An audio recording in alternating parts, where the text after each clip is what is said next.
lift every monitor and sing. Okay, give me a minute to, well, I get my audio check in, and then once we get our audio check in, we should be able to figure out whether we're going live or not right off the bat with YouTube, and I'll go ahead and get the other um, streams going. So the minute somebody gives me an audio check, I'll fire up the other lives, and I'm actually in the process right now of making sure my other streams are going to be operating as normal. So bear with me. If you're listening right now, you're in the reruns anyway, so we got to wait till folks start filtering in. But while that's happening, I'm going to get my other streams going. Good evening, Jake. Let me know if you got audio, and that would be very helpful if you could. Can hear you perfectly fine. Jake, no State Farm. I appreciate that. So I'll go ahead and fire off the other streams. This is going to be Friday Night Politics. I think this is the eighth one we've done. So I'll just put in 8 and good evening to you folks. It's going to be a Friday Night Politics show, but we are going to be talking about a few stories that are in the news as usual, and getting your opinion on this stuff. But I mean, because there is another police shooting that is making the news in many areas, coming out of Madison, Wisconsin. Coming out of Madison, Wisconsin. So thank you, folks, RGB and Clifford, for the sound check. Appreciate that.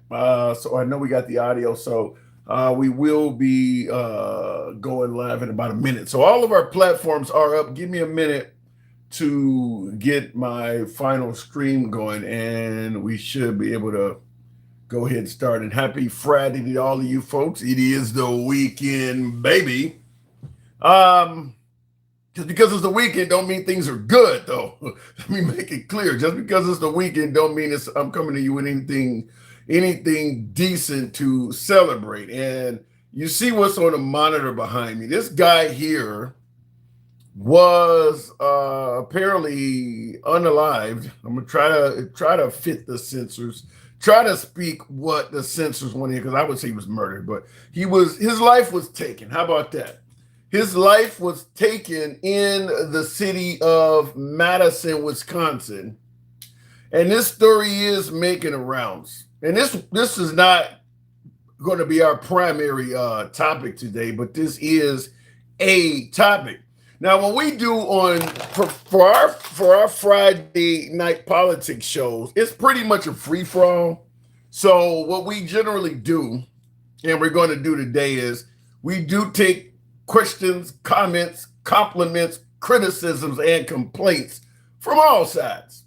Doesn't matter what your politics are, doesn't matter what your complaint is, as long as it's politically oriented.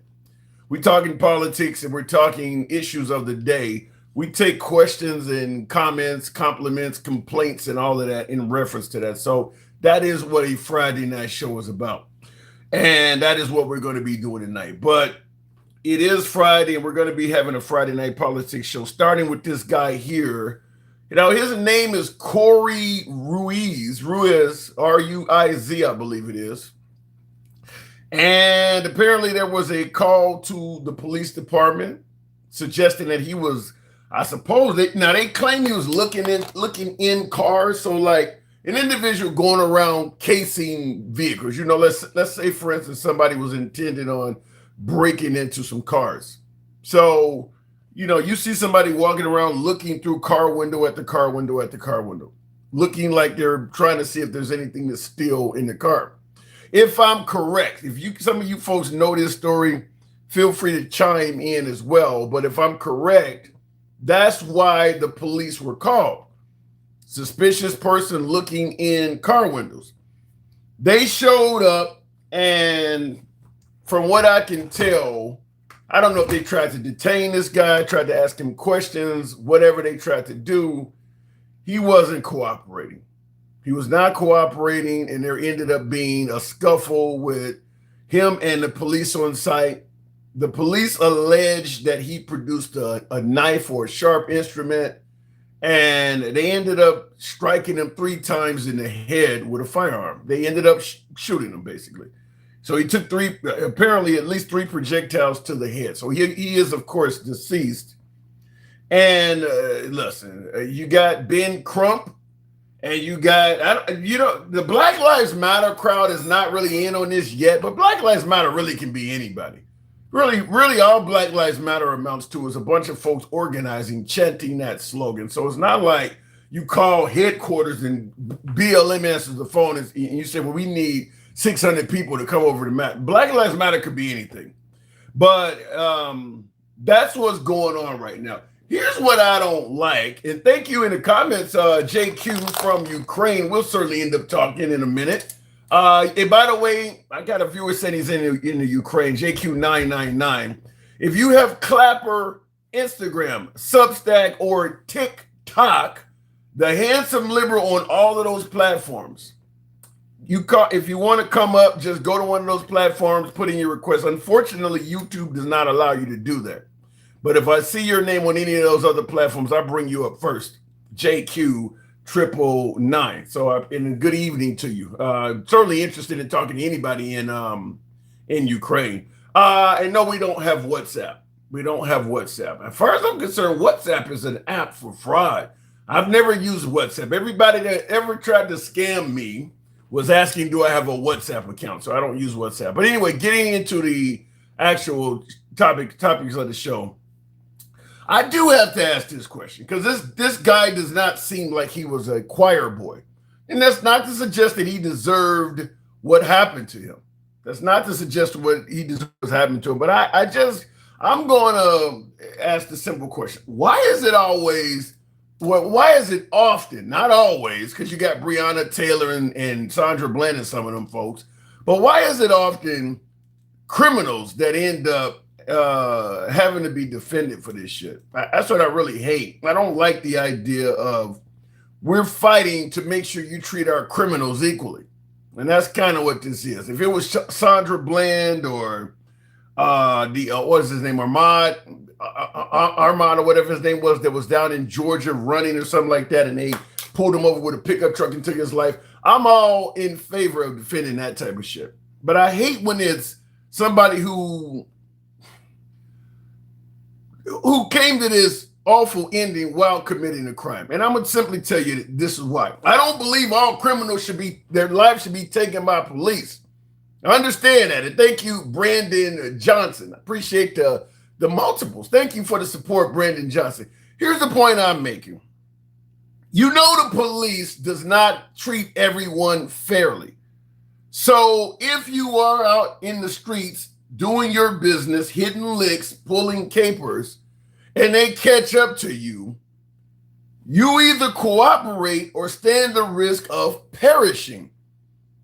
The police do not treat people of color fairly. So if you're going to go out and do shit in the street, pull licks, hit capers or whatever, when they finally catch up to you and they're trying to arrest you or whatever, until we can get the laws changed and address some of this shit, you have to understand that if you resist arrest, you could die. I don't know how many times I can say this. This is not about anything other than trying to get folks home to their family. I'm not here to defend the cops, criticize anyone. This is Corey Ruiz. He's the one that was slain in Madison, Wisconsin, is making the news. But the point I am saying is, until the mistreatment or the differential treatment that often revolves around people of color, until that is changed, if you're out doing something wrong and you end up being arrested, you have to cooperate with the arrest. You cannot take off running and all of this other shit that a lot of folks seem to think they can do that. I don't know how much more I can tell you this. If you believe that if I run, then they have to do what they're trained to do, which is chase me down and either tase me and cuff me. There are some officers that just may pull out their sidearm and take your life without taking a single step towards you as you run away. Folks need to understand it. And by the way, there's a cop on video doing exactly that. An African-American that was pulled over. The cop was trying to detain him. He took off running on video. And the cop pulled out his firearm and put 7 rounds in his back. So until the African American community, or people of color in general, until this shit is fixed, you need to understand if you're out doing shit on the street, when the cops catch up to you, it's over. Resisting arrest can get you killed, even the slightest bit of it.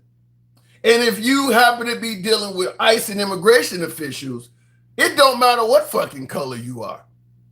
You have to cooperate when they catch up to you, or you could die. The idea that they're going to follow their training and take you into custody like they're trained to do, you need to understand that is not what is guaranteed to happen. So I do not understand why we keep having these situations. Everybody, certainly when it comes to people of color, and definitely the African American community, you all grew up and had the damn talk. Why the hell would your parents tell you this shit, and then you reach the age of maturity and think, I don't have to listen to anything my parents said. I'm going to run. I'm going to resist. I'm going to fight back. What was the fucking purpose of the talk? That's what they were trying to tell you about. Even if you get pulled over and you're doing nothing wrong, they're telling you, you got to be on your P's and Q's. But you're going to choose to fight back or run? Now you're really going against every single thing you were taught. So I don't get it. I do not understand why folks continue to think that they can fight back with the cops and the cops are going to just simply do what they were trained to do. We've seen the George Floyds, we've seen the Rodney Kings, you've seen that they don't always do that. And folks continue risking their lives thinking that they somehow, some way can get into some sort of a scuffle, resist arrest, and it will end peacefully. Until that changes, this shit is going to continue happening. And that's all I'll say about it. We'll certainly take callers, but I absolutely do believe the African American community needs to have upgrades to the type of talk they're having. The shit is not necessarily on a fair playing field. You could die if you challenge it. You could die if you challenge it. Get that in your head if you're a person of color. I don't understand that. And like I said, if you're fighting against ICE, it don't matter what color or background you are. The same applies. If you're resisting ICE, I don't care if you're black, white, Asian, whatever. If you are resisting ICE, you could die. It's as simple as that. Folks continue thinking that every cop they encounter is going to follow the law and they all just want to get home to their families and 99% of them are good. No, some of them are just as bad as the criminals they encounter. And you don't know which is which when you encounter them. Some of these folks will kill you just as easy as there are citizens that will take the life of an officer. The citizenry needs to understand that. The officers understand that at any given time, they can encounter a citizen that means them harm and may take their life. Police officers understand that. Why the damn citizens don't realize that in regards to the officers seems to be baffling. How many videos do you need to see? When officers are trained, they're showed countless videos of officers simply doing their job and some bad citizen comes along and does something of harm to the cop. There are plenty of videos you can see of citizens minding their own business until a bad cop comes along. You have to change your level of thinking in regards to some of this stuff, particularly if you're dealing with ICE and certainly if you are a person of color. Until that changes, we'll be dealing with plenty more Corey Ruiz out of Madison, Wisconsin. Friday Night Politics is the show. You guys know how it is run. We don't ban, block, or censor anyone. We go left of Mom Donnie to I'm having dinner with Q. Of course, we are MAGA friendly as well. Liberals are welcome on the program. You can be critical of anyone on the program, including yours truly. Friday night is where we do the open forum.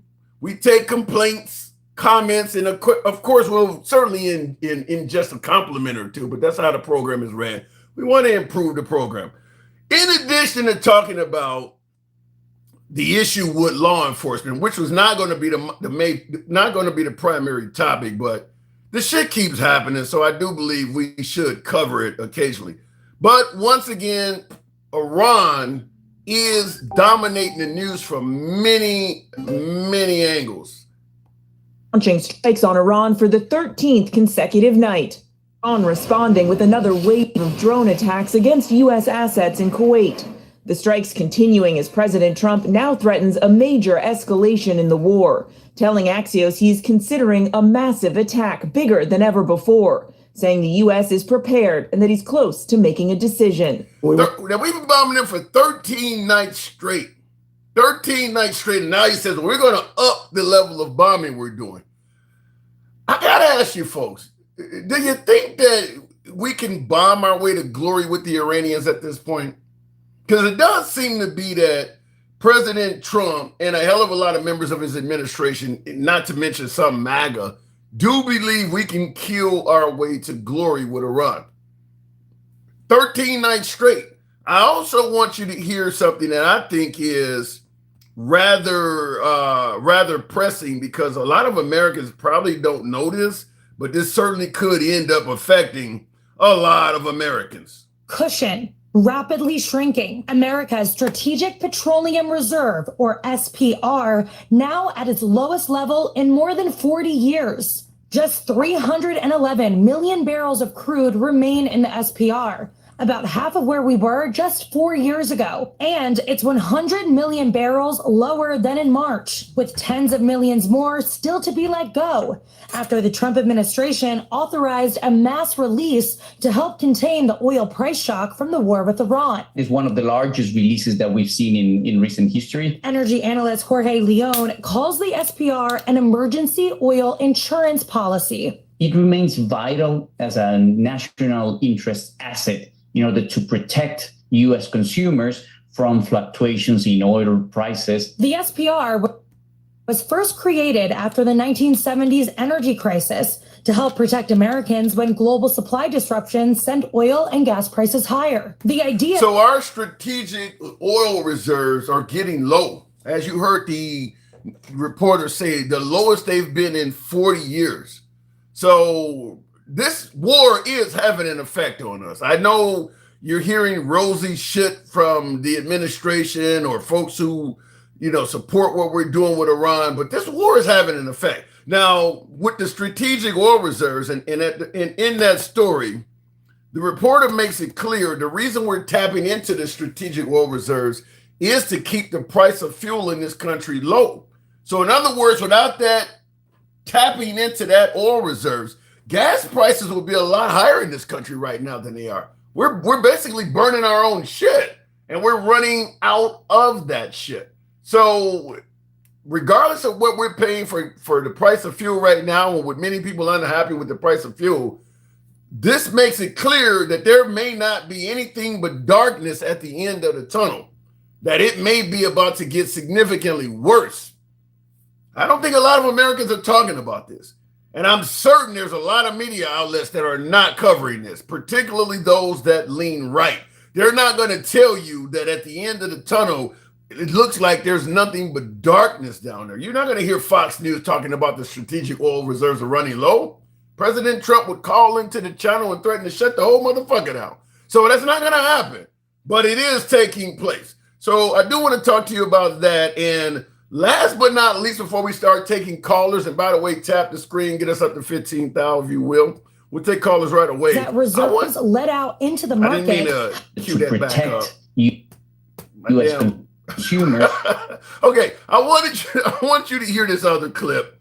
I think I titled this somewhat, to me it almost sounds delusional, but I want you to hear this. Two media juggernauts, Bill O'Reilly and Geraldo Rivera, they had a conversation on O'Reilly's program, I believe yesterday. I want you to hear, I'll just play it for you. Iran was a stupid war.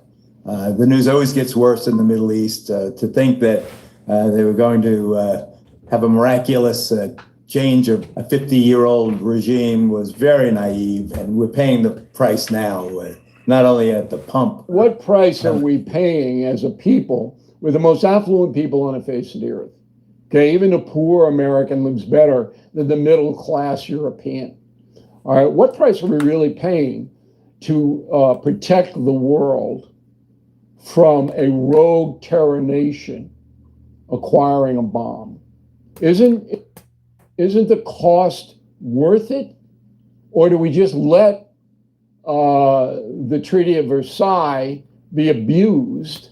And then he goes into a spiel of comparing the Iranians to the Nazis. But you hear what O'Reilly is saying. You know, yeah, it costs more for fuel, but O'Reilly is suggesting that it's worth the added cost to prevent Iran from essentially destroying the world. You hear him say that we're currently protecting the world. To me, I titled this I posted this on my other pages, and I titled it "The Somewhat Delusional" because, okay, he's saying that what we're doing in Iran is protecting the world in regards to preventing them from getting a nuclear weapon. And I got to tell you, folks, we just took Maduro in Venezuela from power by force. We threatened to take over a NATO member ally, that being Greenland, for our own personal reasons. And we're claiming that Cuba is next. Is there anybody that believes what we're doing in regards to Iran is protecting the world with all of the other countries that we have been just basically doing whatever we want to? I mean, does anybody really outside of America see what we're doing in Iran is protecting them? You think the people in France think this is helping them?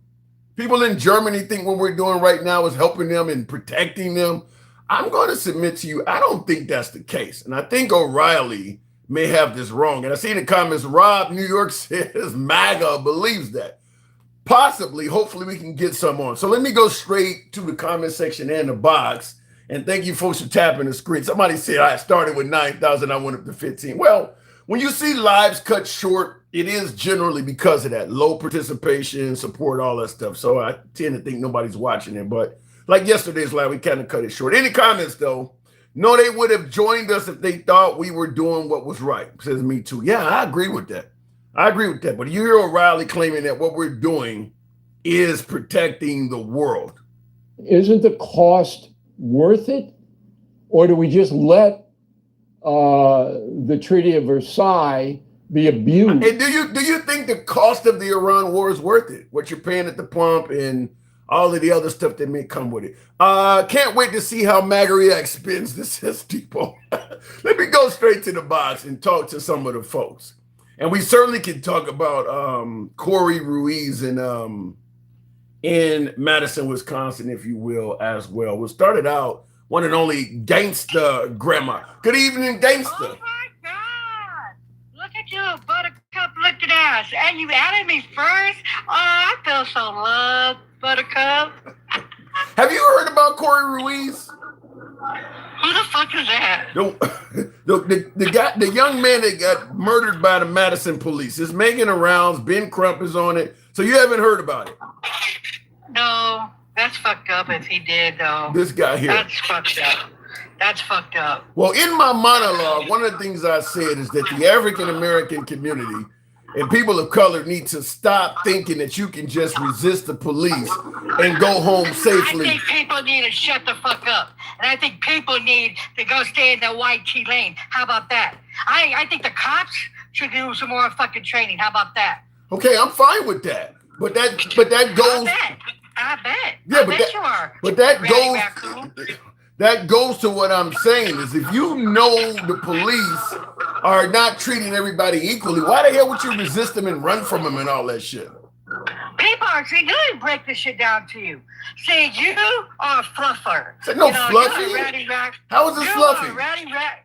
No, listen. You are a ratty raccoon. You will change the fuck up and be white so fucking bad. What you the think fuck? you're white any damn way. You do, Tim. Let's break the shit down. You say, oh, if you do everything right, the po-pos will not do nothing to you. Who said that? You ain't never. In fact, I got videos out. Bullshit. Yes, you did, Tim. No, I didn't. You have said Never. that if you do everything right and you listen to them, you won't get in trouble. Bullshit. Guess what? My brother. Never. Yes, you did. Never. Yes, you have said that. Because I get on to you because of my brother. My brother did everything right.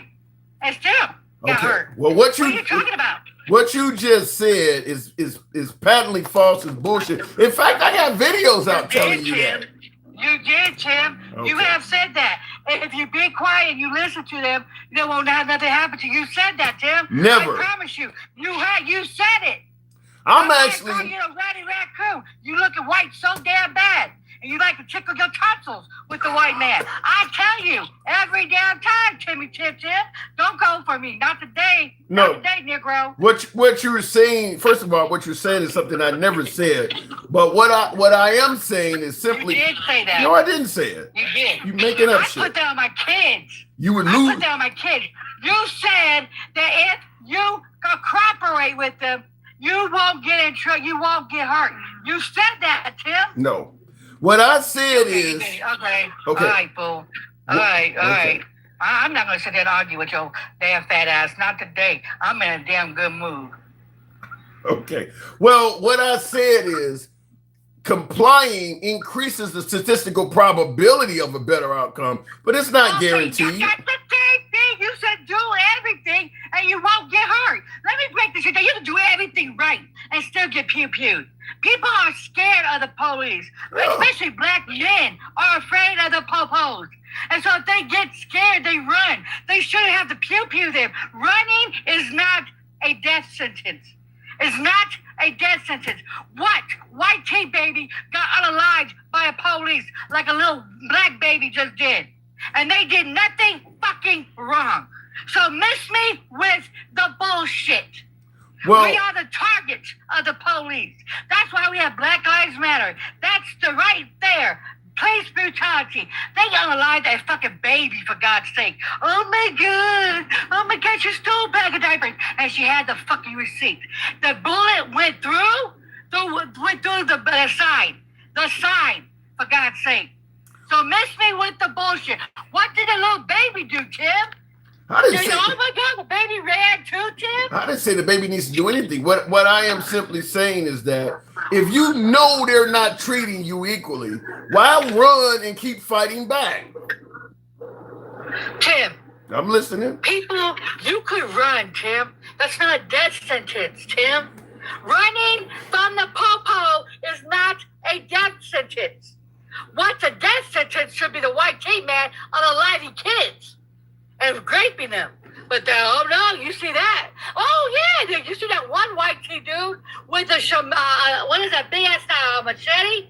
And I swear to God, they captured him alive. But if it was a black man, guaranteed he'd be put down. Okay. So miss me with the bullshit, Tim. The point I'm Miss me trying with to the make. bullshit. The point I'm trying to make is this. I agree with you that running is not a death sentence, but you know you're getting treated differently than others. So why go out and test it? Just because he made that mistake, does that give the damn popo the right to unalive him? How many And be the juror, the judge, and every damn thing else? No, it don't, Tim. That's why I'm so sick of hearing how we have to obey. We gotta do this. We gotta do. Why can't the popo get educated on the shit and get more training? But no, they took that shit from us too, because now it's all fair game. We're like what, the Hunger Games? The popo's gonna be hunting for us now. Well, the Who's in office? The point I'm trying to make is until shit is on an equal basis, you can't. I'm not trying to talk. Okay, break this shit down. Never gonna be equal in the United States for us, Tim. Never, ever, ever. Black and brown people's never gonna be equal to the white tea man. That's being. Why is she up here? The point. Why is two up here? Oh, never mind. You got personal problems going on? Never mind. Okay. No, never mind. I should invite my homie. I'm like, well, I'm not gonna bring her up. Okay. Never mind. Well, anyways, Tim, I'm gonna tell you this right now. It's never gonna be equal. The police was for us anyways. It was because of slavery. Remember that shit? That's why they made the popos. Well, They don't give a damn about us, Tim. well, whatever it is, whatever it is, what I'm simply saying is, listen, most African Americans have had their parents give them the talk. So because they're letting them know as a child, the cops may not treat you fairly. So why would you reach the age of maturity and try that shit out and run or do? Why would you try something out when your parents warned you could lose your life doing it? Maybe it just got freaked the fuck out, Tim. Maybe maybe. How many Come on. videos you You're a need to black- see? Tim, if you're a black fucking man and the police is right there and you just got freaked the fuck out, it doesn't give them the right, no matter what he did, to give them the right to justify. I'm not arguing that. I'm not arguing that it's Then legal. shut up about it. Bullshit. Why would you sit there and let somebody give you that talk if you're going to go and do exactly the opposite, exactly what they told you not to do? Didn't do it. Hell, I don't know why the parents did it or not. I told my kids don't move. If they tell you to get your ID, don't move. Don't move. Keep your hands right there. Do not move. I told my kids the same damn thing. The same thing. I don't know why the parents didn't do it or not. I don't know why, Tim. You don't even need your parents to talk about it. There's enough videos of you seeing it happen to other people. Tim, Why they keep trying this shit? You're trying to justify the shit. No, I'm not. You're literally trying to justify you ratty raccoon. I'm not You're trying trying to justify it just because he ran. Okay, he made a fucking. Did she drop? Do not give them the right to unalive him.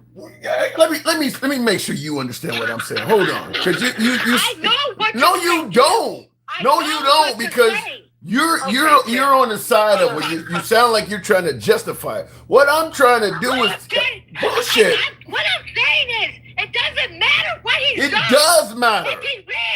If he ran, it's still not going to justify the motherfucker dying. What the fuck is it, Tim? What I am giving. You're a fucking raccoon, for real. This is nothing to You do. are truly a white man. This ain't got nothing to do with being a white You're man. trying to justify it. There's no. No justification. What I am simply saying is this. This is a conversation about what it takes to get you home to your family safely. It's not about justifying shit, but continuing You to. are, Tim. No, I'm not. Trying to justify it, everything. Oh my God. Oh, he ran. Oh my God. Yes, the police. You know what the police. No, Tim, he ran. It still doesn't give the police any right to unalive him. We agree on that. We agree on that part. Then shut the fuck up about No, running. if you shut Oh my God. the fuck up, as you keep saying, this shit is going to keep Your happening. dick is fucking hard, isn't it? You get off by this shit, What? don't you, Tim? What? You really do. To get me in my fucking feelings and every damn thing else, your dick gets hard. That's why you like me getting upset. Because you get because you got a big old smile on your face, so cupcake motherfucker, you. And it's like, I'm not getting wet behind the shit. I'm trying to tell your ass there's no justification for what this fucking man did, what the Popo did, Tim. At the end of the day, there's no justification of what he did, Tim. None. He could have ran. Okay, he got freaked the fuck out. He's a black man. He freaked the fuck out. Let me give you. Give him no right. Let me to give do you. it, Look, Tim. hold on. Let me give you an example. If there is a pit bull roaming out in front of your house and I tell you don't go outside or that dog is going to bite you, that is not me justifying this dog being allowed to run loose. You are trying to, Tim. Shut the fuck up. You for one just, goddamn second. you are so, That's you all have your tunnel fucking vision. butt nugget. You are a fucking, you truly are a fucking, you know what, I see why your bitches left your ass, because you know what, I'll be in the penitentiary fucking with you, because I could not deal with a fucking raccoon. On God, I couldn't fucking deal with your ass. On God. Okay? And you guys over here saying, I'm trying to fuck this man? Hell to the fuck to the no. We're just homies, and he's getting on my fucking damn nerves. I can see if you gave me the, never mind, I got me, guys. I can see if you gave me the winky, and then you're just doing it. Oh my God, you are. The penitentiary. For real. For real, Tim. Oh, God. I'm You like really tried to. You really tried it. For real, Tim. I'm- But at the end of the day, Tim. Gangster, hold on, Gangster, hold on. I'm trying to work with. I am trying to work with you. You just refuse to punch in. I am trying to work with you. You're not. You want me to say, well, you know what? I see it, and it's justification for the Popo to do it. No, it's no damn justification. There's no justification. There is nobody. To There is no. unalive somebody from running. That's not even against the fucking law like that. Okay. So leave it alone, Tim. What they did to that man was. I'm not arguing that. Let me hold on. You just rambling on. Let me tell you what my purpose in this is, and it has nothing to do with justifying behavior from bad cops. My advice is about getting people home safely to their family, not about addressing the unfair, biased, and racial issues that may be orbiting in police departments. What I am telling you to do is how to get home to your family safely. That don't mean I'm justifying what they're doing. What I'm telling you is you need to realize what they're doing, and if you continue ignoring it or trying it and pressing your luck, you could end up dead. That's where I'm coming from. Tim, you could look at a cop.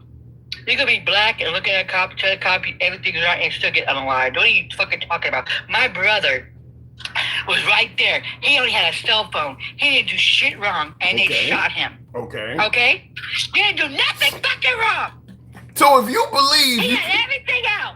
So if you believe... Hold on. Wrong. So if you believe... He didn't talk okay, back. I get it. And he died in my fucking arms. So if you... We want the bullshit. So if that the popos, you do everything right, and you gonna go fucking home. My brother didn't come home. He did everything. He died in my arms, blood everywhere. What are you talking about? I'm talking about you. So that boy, you're getting a lot of this wrong. That boy, red. Still no damn justification. You're getting a lot of this wrong. You're getting a lot of this wrong. Okay, Tim. Okay, Tim. You're just a raccoon. That's a guest master. It has nothing to do with being a damn raccoon. Give me a yes, master. Go get the tots to talk you. I'm gonna do some tots to talk you on your ass because you love the white tea, man. Yes, master. That's what you do. That's what you do it. You rowdy raccoon. This ain't got nothing to do with this. This has absolutely nothing to do about loving a white man. What the hell are you talking about? Oh my fucking! The popos are the white man. Tim, what the fuck are you talking about? There are plenty of... What are you talking about? The white team man put that in place for us. See, this is what you motherfucker... I mean, I swear to God, some of you fucking black people don't know shit about the popos. For real. You know what I mean, Tim? How about this? What about the positive side? We the Rabble on YouTube said the police are the ones that keep the. Hold on, hang on, let me get it out. We the Rabble says the police are the ones keeping the 13% of the population alive. Oh. Wow. Well, Tim. And you accept that shit? Well, who do this? Wait. Let me break this shit down to your white tea, fucking sour milk biscuit looking asses. The police should be unaliving your ugly asses for raping and molesting all the damn kids that you guys have. What the fuck? They're keeping us alive? No, they're unaliving us. What the hell are you talking about? Can I ask you a question? Let me ask you. The police are unaliving us. What the hell let me ask you a question. When an African American is in a life or death situation, who was the first person they pick up 911 and call? We have to call the police sometimes. No, you don't. If they're bad, if they're bad, why are you calling bad people to your house? And pray that we don't get unalived. You know, sometimes they do that. They did it to an autistic kid, and they pew-pewed him. His mom called for help. They unalived him, or they hurt him really bad. I forgot which one. What are you talking about, Tim? You can't even call the police to get help. That's bullshit. They unalive like that too. So you're saying you can't call the police to get help. So the police don't help out any African Americans at all every year. They don't help out anybody black. I didn't say that. That's what you just said. Run a chance. I said you run a chance of getting unalived. Like that damn the one that had, I don't know if he got hurt really bad or they pew-pewed him. His mom was asking for help or some shit like that. And they came and he's artistic and they pew-pewed his ass. I got a tough question for you. I got one for you. This is a bit tough, but it's in the comment section. Okay, I got one that's tough for you. It's in the comments. I'm gonna give it to you. We the Rebel says if America was as racist as you think, 13% would be dead overnight. What say you? Guess what on our ancestors, you dumb fuck. We have pew-pews of shit. We fire back, you dumb fuck. And yes, it's very racist in this damn country. We have a racist president in this damn country. You spilled milk, butter, biscuit asses. Like, what? Did you see that? Spilled Did milk? You see that? Oh, you spilled milk, butter. Spilled milk, huh? Oh my God. Spoiled milk. You spoiled milk. I cannot deal with these fuckwads that think the United States ain't racist and the white team man is the victim. I cannot deal with this shit. Not today. And you're not. And you over here trying to justify because I don't even know how old the boy is that got on the line, but I guarantee you, he had no justification for doing it. No cop should ever do that. I don't give a damn what color you are. If you're running, you should have pew them. But they love our black asses. They love brown asses. Well, and I see in the comments. They like to do a target practice on us. You're talking all this shit. Alter Ego in the comments said he bet you wouldn't even pull the trigger. Me? Let me break this shit down to you. I'm a Democrat, and I love my Second Amendment, and I have a pew-pew in every room of my fucking house. I wish a bitch would. Oh, I have a pew-pew in every room of my fucking house so I can get to it. So don't ever get it twisted. Don't ever get it twisted. I won't use it. Don't ever get it twisted. I'm strapped right now, and I'm driving. I carry every single day as my I wish. All right, fair enough. I gotta move it. I gotta move it on, but understand there is no cooning here.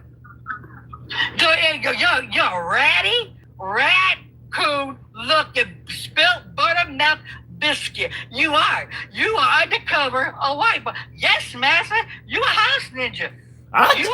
I gotta give you this before I let you go. We the Rabble is not playing in the comments. This is a strong question. I'm assuming there's gonna be a lot of people that'll respond to this, but he says, what is actually stopping the hooded men from going in the hood? Police and laws. A Triple K would never go in the hood. They're cowards. Are you sure? They won't come out from the hood. They won't come out from the hood. Go to New Orleans. I want you to go to my hometown. Go to New Orleans. Go to Ninth Ward and dress up as a Triple K. I guarantee you won't. You'll be dripping. You'll be leaning. They'll send you in a body bag. Drip, drip. Drip, drip. You'll be like Charlie Kirk. Drip, drip. Go to the hood and find out what happens. It's a strong question, though. It's a strong question. He's saying they won't come out. They won't come out. See, I'm from a real hood. You know what I mean? Under like your buttermilk biscuit looking ass. I'm from Ninth Ward. Under 9, you know what I mean? I carry strap. I strap up every day. And I'll make somebody drip. I think I think the best answer to that question came from Fat Lucky. I got more balls than you do, Tim. Okay. I'll protect you before you protect me. So will you identify as a man? I would identify as a man and strap the fuck up. Yes, I will. I strapped up down. I got bigger balls than you do, and I don't got balls. Why can't I be strapped? Why can't I be strapped up right now? Because you strapped up, you ain't no thug, you ain't no hood shit. All you was like, oh my God. Okay, I gotta move. I have to move on. Hold on, hang on. Okay, wait. You don't have to be hood to strap. Let me tell you something. As much as hold on, can I talk to you? Can I talk to you? I want you to take a moment of silence while you're saying. Do you want to talk or do you want to have a conversation? Go ahead, baby. Go ahead. Okay, before I let you go, while you're suggesting that I'm not hood and things like that, I do want you to take a moment and listen to your speakers. What does that sound like? Anyway, I gotta move it on. Don't ever tell me I can't strap up. Don't ever tell me no shit like that. I gotta go. All right. She said a dildo. Tap the screen. Get the likes on up if you will. Get us on up to 30,000 if you will. Tap the screen in the comments. What a racist grandma is.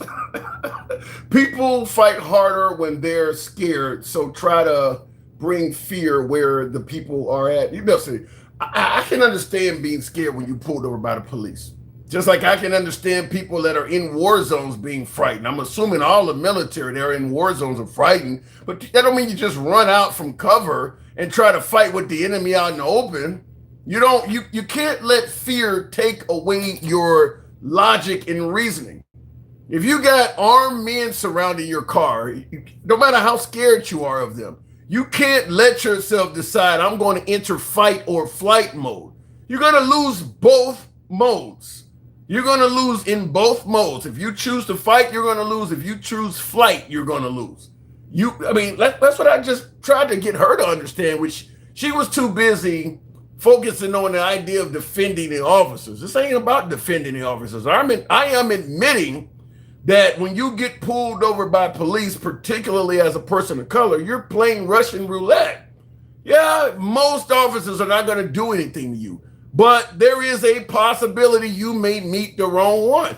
Very similar to the fact that police know when they pull over citizens, most citizens are going to comply with the traffic stop, but they are playing Russian roulette with citizens. Occasionally, you're going to meet a bad citizen that is going to try to ruin your day. And that same methodology applies to police. So the idea of running and fighting and all this other stuff, I'm just trying to point out, particularly if you're a person of color, until you feel things are equal in regards to how police treat citizens, and I don't believe things are equal. And I've said that. I don't know what she tried to make it sound like I said, if you just comply, nothing will happen. Bullshit. Humans are not perfect. I do believe it greatly increases the statistical probability that nothing will happen, but it's not a zero-sum game. If you fully comply with police, that is not guaranteed, that 100% guaranteed nothing will happen. You can comply and bad shit can still happen. You can comply and they can misread your compliance, such as the individual that was reaching in his glove compartment for what they requested, and the guy thought he was reaching for a firearm and killed him. There's another story, and unfortunately, this is almost always happening to African Americans. So you have to understand, even complying, yeah, bad things can happen, but your chances of success are much, much, much greater with compliance than they are without. Looking in the comments, though, who gives a fuck what you think? You probably voted Trump. Oh, this is coming from Advent towards Christian. Wow. You guys are having a battle in there. We won't see full equity. They think it's their oppression. There is some of that. There is absolutely. When you're used to being on top, being equal does feel like oppression. I'll give you a perfect example of all races in this country. If you equaled out the world, where everyone on the planet lives equally, that would be a significant downgrade in the eyes of Americans. We would feel like that was oppression. We would feel like that was a great loss. I mean, we live much better than most inhabitants on the planet. If you brought us all to equal, which means rising up the impoverished and bringing down the wealthy to an equal playing field, we would notice that and we wouldn't like it. Going back to the box, it says, I'm too scared to play country music because my ex-wife might come back. Okay, I don't know where that's going. Let me go back to the box, tap the screen, get us up to 30,000. Help people out with the hat, mustache, tick-tock cap goals, if you will. We're going to go to the box. We'll bring up Candy Lynn. And in the comments, ladies and gentlemen, and Democrats too, all rise for the one and only, the host with the most, the handsome liberal. Thank you, handsome conservative. I appreciate that as always. Thank you. Don't know what happened to the last guest, but we'll continue on. Lynn did not come up. We'll try. I don't even know I'm not going to be able to pronounce this, but we'll bring the guest up. Fluff Friday. How are we fluffing? There's no fluffing here. Why the hell is it so unpopular to tell folks you need to comply with the police and not expect the police to just follow their job? Why is suggesting that you need to comply with the police considered as fluffy? Or better yet, certainly not run or fight. And I'll give you a well-known example. Comedian Chris Rock. He did a video skit, I don't know, this has been over a decade ago, talking about how if you run from police, when they catch up with you, an ass whooping comes with it. This is part part of the talk, folks. This is part of the talk. People of color have been told this shit before I was born. If you don't comply with police, the chance of them being deadly, I don't even want to say violent, the chances of them being deadly increases significantly. You don't have to pose a deadly threat to law enforcement for them to respond with lethal force. You just might meet a bad cop or a crooked officer that thinks he can get away with it, which is why I'm trying to adamantly state fighting with police is just a dumb battle. It's a dead end. Looking in the comments here real quick, though, and I don't know why this is so unpopular to bring this up. I do not understand why this is so unpopular and so I'm getting criticized so heavily, particularly from people of color. This isn't about defending the damn cops. I'm admitting the mistreatment happens. This is about helping folks get home to their families and not put themselves in a bad way of sorts. In the comments, you don't have to fight though. No, but a lot of the folks that are losing their lives are doing that. That's the point I'm making.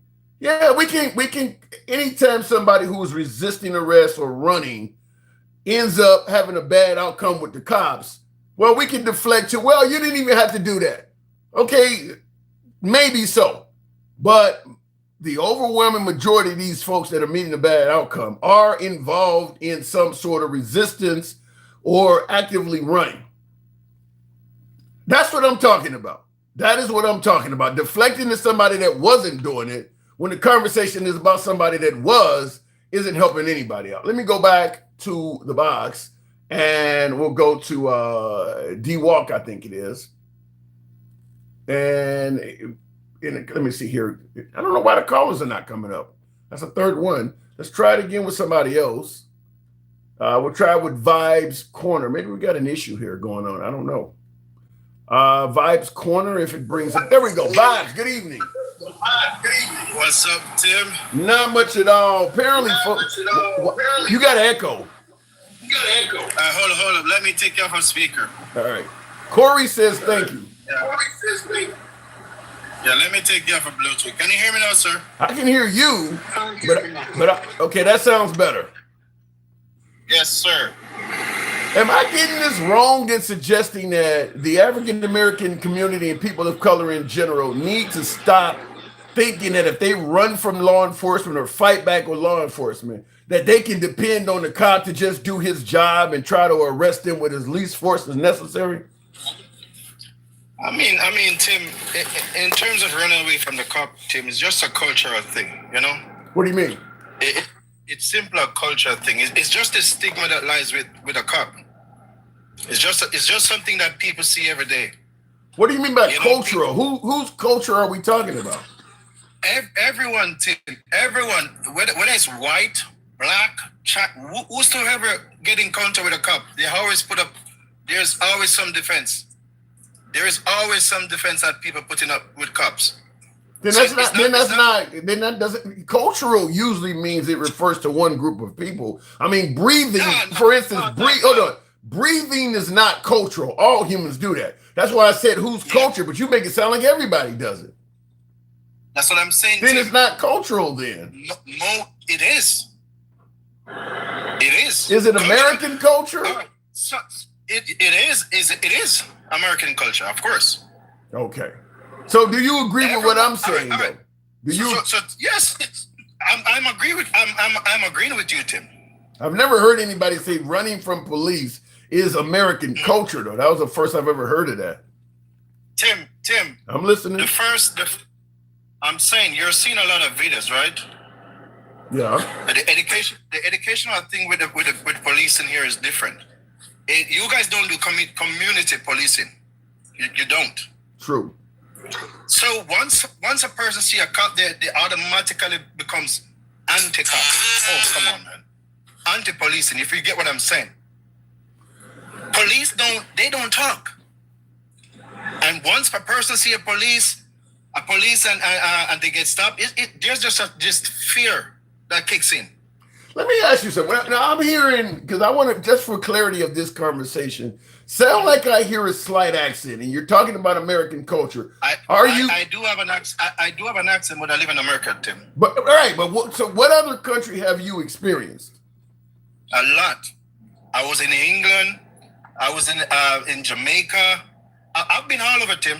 Okay. I'm just saying, because you're talking about American. So is it not in Jamaican culture to run? That's what I'm saying. It's just a stigma. I'm just saying it's a stigma with police, Tim. Police are not old, general.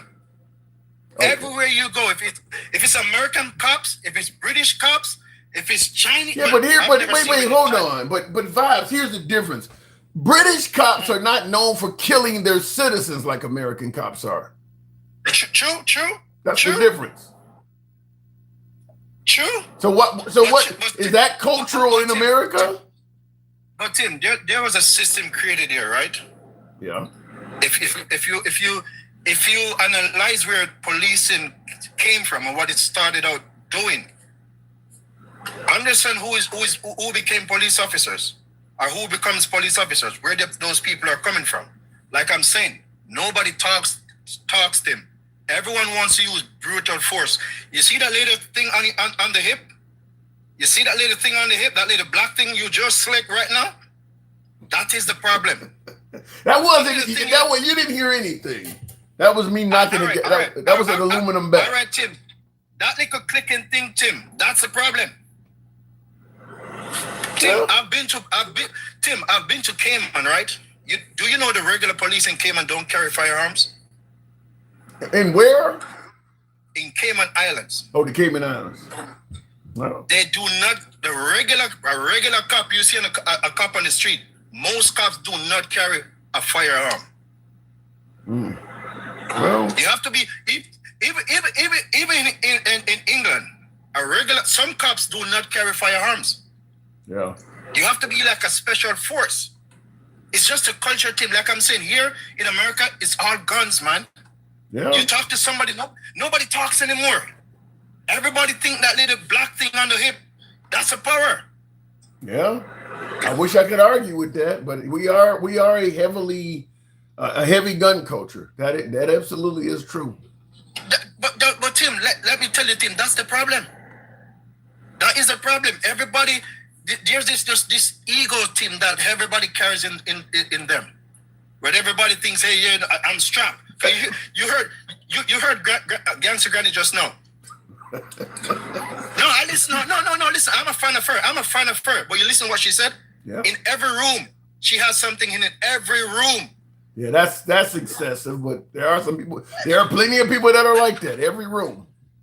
But Tim, that doesn't prove anything, Tim. Well, it proves that she is ready to deliver lethal force if necessary. All right, Tim. You disagree? All right, Tim. I don't want to differ from your question earlier on, but Tim, let me ask you a question. Sure. They said Iran, right? Yeah. Have nukes. That was the first question. They said Iran has nuclear, right? No, Iran does not have nukes. No. I'm saying that was the statement before. Then they changed it. No, I'm saying if this country was capable, Tim, you don't think they would have used it by now? What, Iran? No, they never said that Iran had nukes. They said they were getting close. Oh, Tim, man, come on, Tim. Tim, I listen regularly, Tim. There have been. Who did you hear? Wait. Who have you heard? Wait, hold on. Who have you heard said that Iran actually had nukes in their possession? Your favorite guy. Who is my favorite guy? Joe Biden? Look at the back. Look in the back. Look in the back of your phone. Look at the back of you. That's what on your left. This guy? Right there. This guy? No, Tim, look. Tim, look right Are we behind talking you. about Tim, this guy? look right behind you. This Tim, guy? Tim, look down. Bro, come on, bro. Look behind you, bro. But anyway, Tim, listen to me. The like I'm saying, education, Tim, is a problem. Big education. A lot of people is so delusional, Tim. You can put the truth in front of them, Tim, and once somebody who has some status say otherwise, then they believe Tim. I've never heard Trump say that Iran already has a nuke developed. I've never heard that. Tim, Tim, go back and listen to all his videos. Go back and check all his videos, Tim. They said they decimated for Tim, listen. They said they totally destroyed them first, right? Wait, say that again? That was the first thing, right? A year ago, they said they destroyed everything, right? Yeah, he did say that. He said they destroyed their nuclear. Wait, hold on. Let me get in. He said he destroyed their nuclear program. He didn't say they actually had the weapon already, though. Tim, they did say that, Tim. Okay.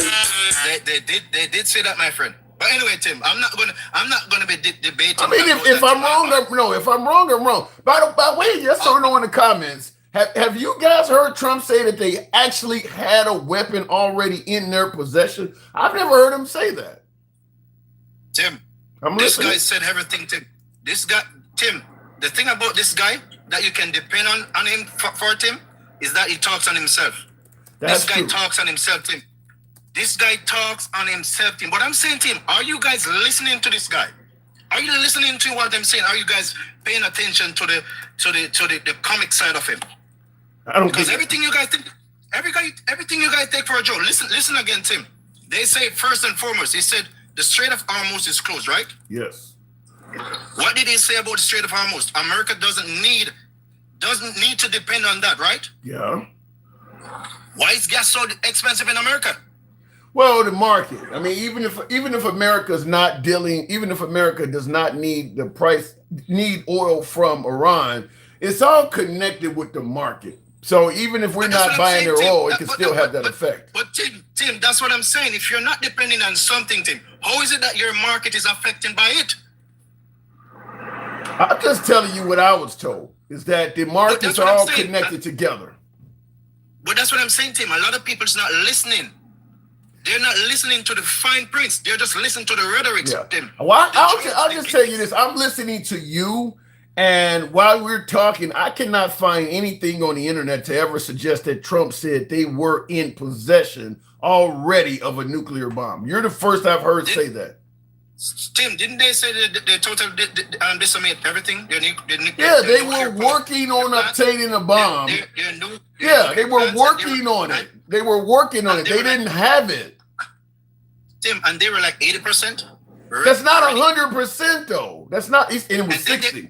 Tim. This guy even went ahead again and said, "Hey, they totally destroyed all their military." They were 80% done. That's like you trying to build a car and they don't want you to have a car. You're 80% done. You ain't put the tires on. You don't have the windows on. But hold on, let me finish. You're 80% done building a car. You just don't have the windows and tires on yet. So they say you're 80. He was about to build a car. We don't want him to have a car. He may drive off with it. So we blew it up. We obliterated the car. You were 80% done. It wasn't fully complete. That's what Dave said. All right, Tim. I'm going to take the hell in that, Tim. I'm going to say maybe I overheard. Okay. But Tim, their argument is all over the place, Tim. Their argument is all over the place. And people I agree with that. And people are just gullible to all the lies. That's what I'm saying. Tim, listen to me. You see 0.0, point 1 or 1.0? This guy, that guy, 1.0, the first term, I used to give that guy credit, Tim. I used to say, you know what? He's new on the horizon. Yeah, let him do his thing. Because I think at first, people were just bombarding him. I believe that. But bro, 0.2, Tim? 2.0? Damn, Tim. Oh, gosh, Tim. Well, 2.0 is President Trump. Is President Trump surrounded by loyalists and not having to please the audience to try to get reelected. He's not worried about getting reelected, and he has loyalists around, so he can actually be him now. Well, Tim, let me ask a question, Tim. Sure. So you're seeing all the mistakes and people seeing it. White people are still defending the wrong. White people are trying to defend when he's wrong. Tim, I've lived here for a long time and I've never heard that guy made something collective. Like talk to the people, talk to the American people, say, hey, we are like this, I've never heard this guy said anything like that. It's always the other guy is a bad guy and he's a good guy.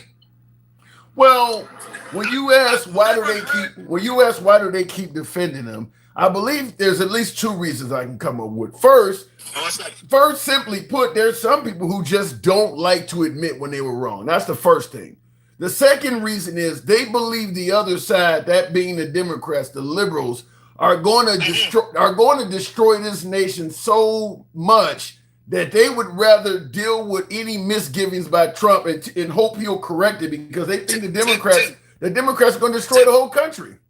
Tim, I don't want to hold up your show, but Tim, how old is America? What? How old is America? 250 years. How many Democrats have served America in that 250 years? A lot, right? Plenty. People, that's what I'm saying. People just stick to propaganda. People stick to fear. And that guy pushes a lot of fear, Tim. He pushes a lot of fear. You remember when he was saying what's the election thing about the machines? Those voting machines? Dominion voting machines. Tim, who was in power? Who was in power, Tim? He was. Have you ever heard of any legislation passed to remake those machines? No, presently. No. So Tim, it's bad when you're losing, but it's good when you're winning, Tim. I agree. All right, Tim. I'm just gonna say, bro, but he who has ears, Tim, let them hear, Tim. That's all I'm gonna say, bro. You said what? You having me, bro? He who has ears, let them hear. That's always a good thing. Appreciate it, Vibes. Sir. Thank you for coming through. Thank you, sir. Anytime. Tap the screen. Get us on up to 45,000 likes, if you will. Look, he is correct in suggesting that, because he's pushing back with the notion that the Democrats are going to destroy the whole country. I obviously don't believe that, but the right does believe the Democrats with the misgendering or allowing 9th-month pregnancy termination, the stuff they've been taught to believe. I'm not saying that stuff was actually going to happen, but my last caller is correct that Trump has convinced folks. I mean, I've played you guys clips of Trump saying that the Democrats want mothers to be able to have a baby, take the baby home, and come back the next day and decide with the doctor or not if they want to keep it or terminate it.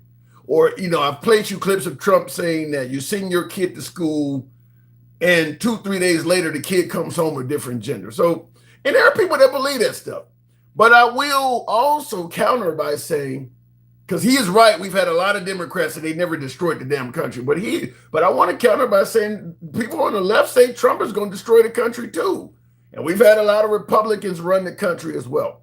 Both sides are using that as their go-to source of fear. It's to say the other side is going to destroy the nation. I really first started hearing that when Obama got elected. I don't recall hearing that George Bush was going to destroy the nation, H.W. Bush or Bill Clinton. I started really hearing that when Obama got elected. He was a socialist. He was going to turn us into socialist Greece, and he was going to take over everybody's businesses. He was going to take all the money from the rich and give it to the poor, with the Joe the Plumber conversation. And since Obama, every candidate that runs for office is being accused of trying to destroy the country. Go figure. And I see in the comments, Marty Marr says that rhetoric came from Trump. He absolutely was a huge part of it. I don't know if it came solely from him though, Marty Marr, because Obama ran in 2007, winning in 2008. Trump wasn't really on the scene yet back then, and they were saying that about Obama. I would submit it came more from the likes of O'Reilly and Fox News, and maybe Rush Limbaugh at the time. That's who we're putting that out. Trump was not on the scene yet. Remember, Trump came down the Golden Escalator in 2015. He had been claiming Obama was born in Kenya for a couple years. But when Obama started running against John McCain, or better yet, defeating Hillary Clinton in the primary, so Trump wasn't involved back then. Trump was not really deeply in politics back then. Looking in the comments, either way, after Trump, the mess he's made in the Middle East will still be there.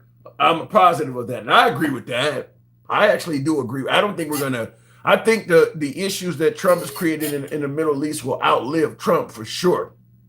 Not to mention, I think even some of the NATO member shit that we're dealing with the tariffs and the way we're treating our neighbors, all of that stuff's going to outlive Trump. I really do believe that. In the comments, you just said he was a politician the other day.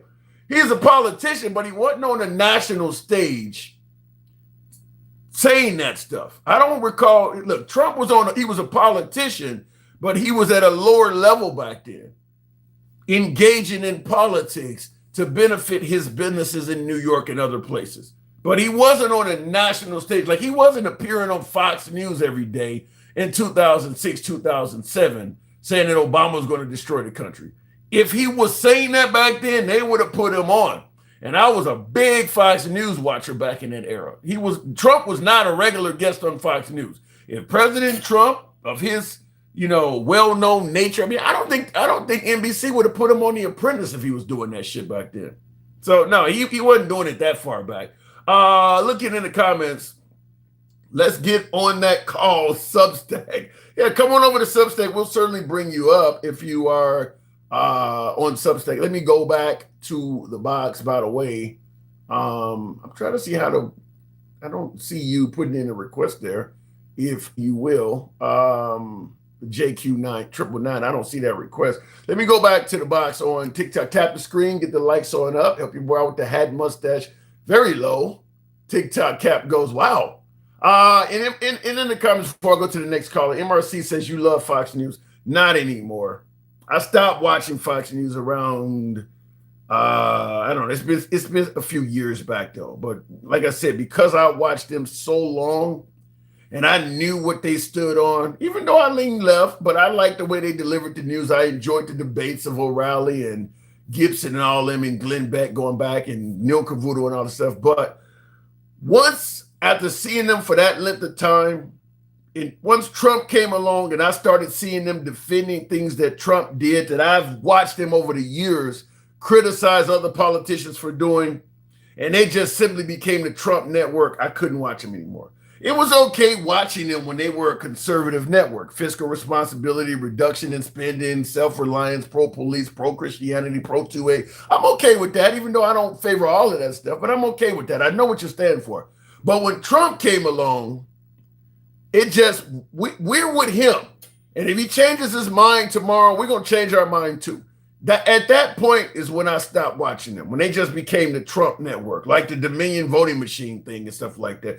He's making up stuff about the election, so we're going to just make it up too with him. We ain't seen nothing. He said it was stolen, so we're going to just start reporting that. That's when I had a problem watching them. Going back to the box, we'll go to Stick the Ruler. Good evening, Stick. Because we buy stuff from countries that still have slave labor, only country that has slave labor is China.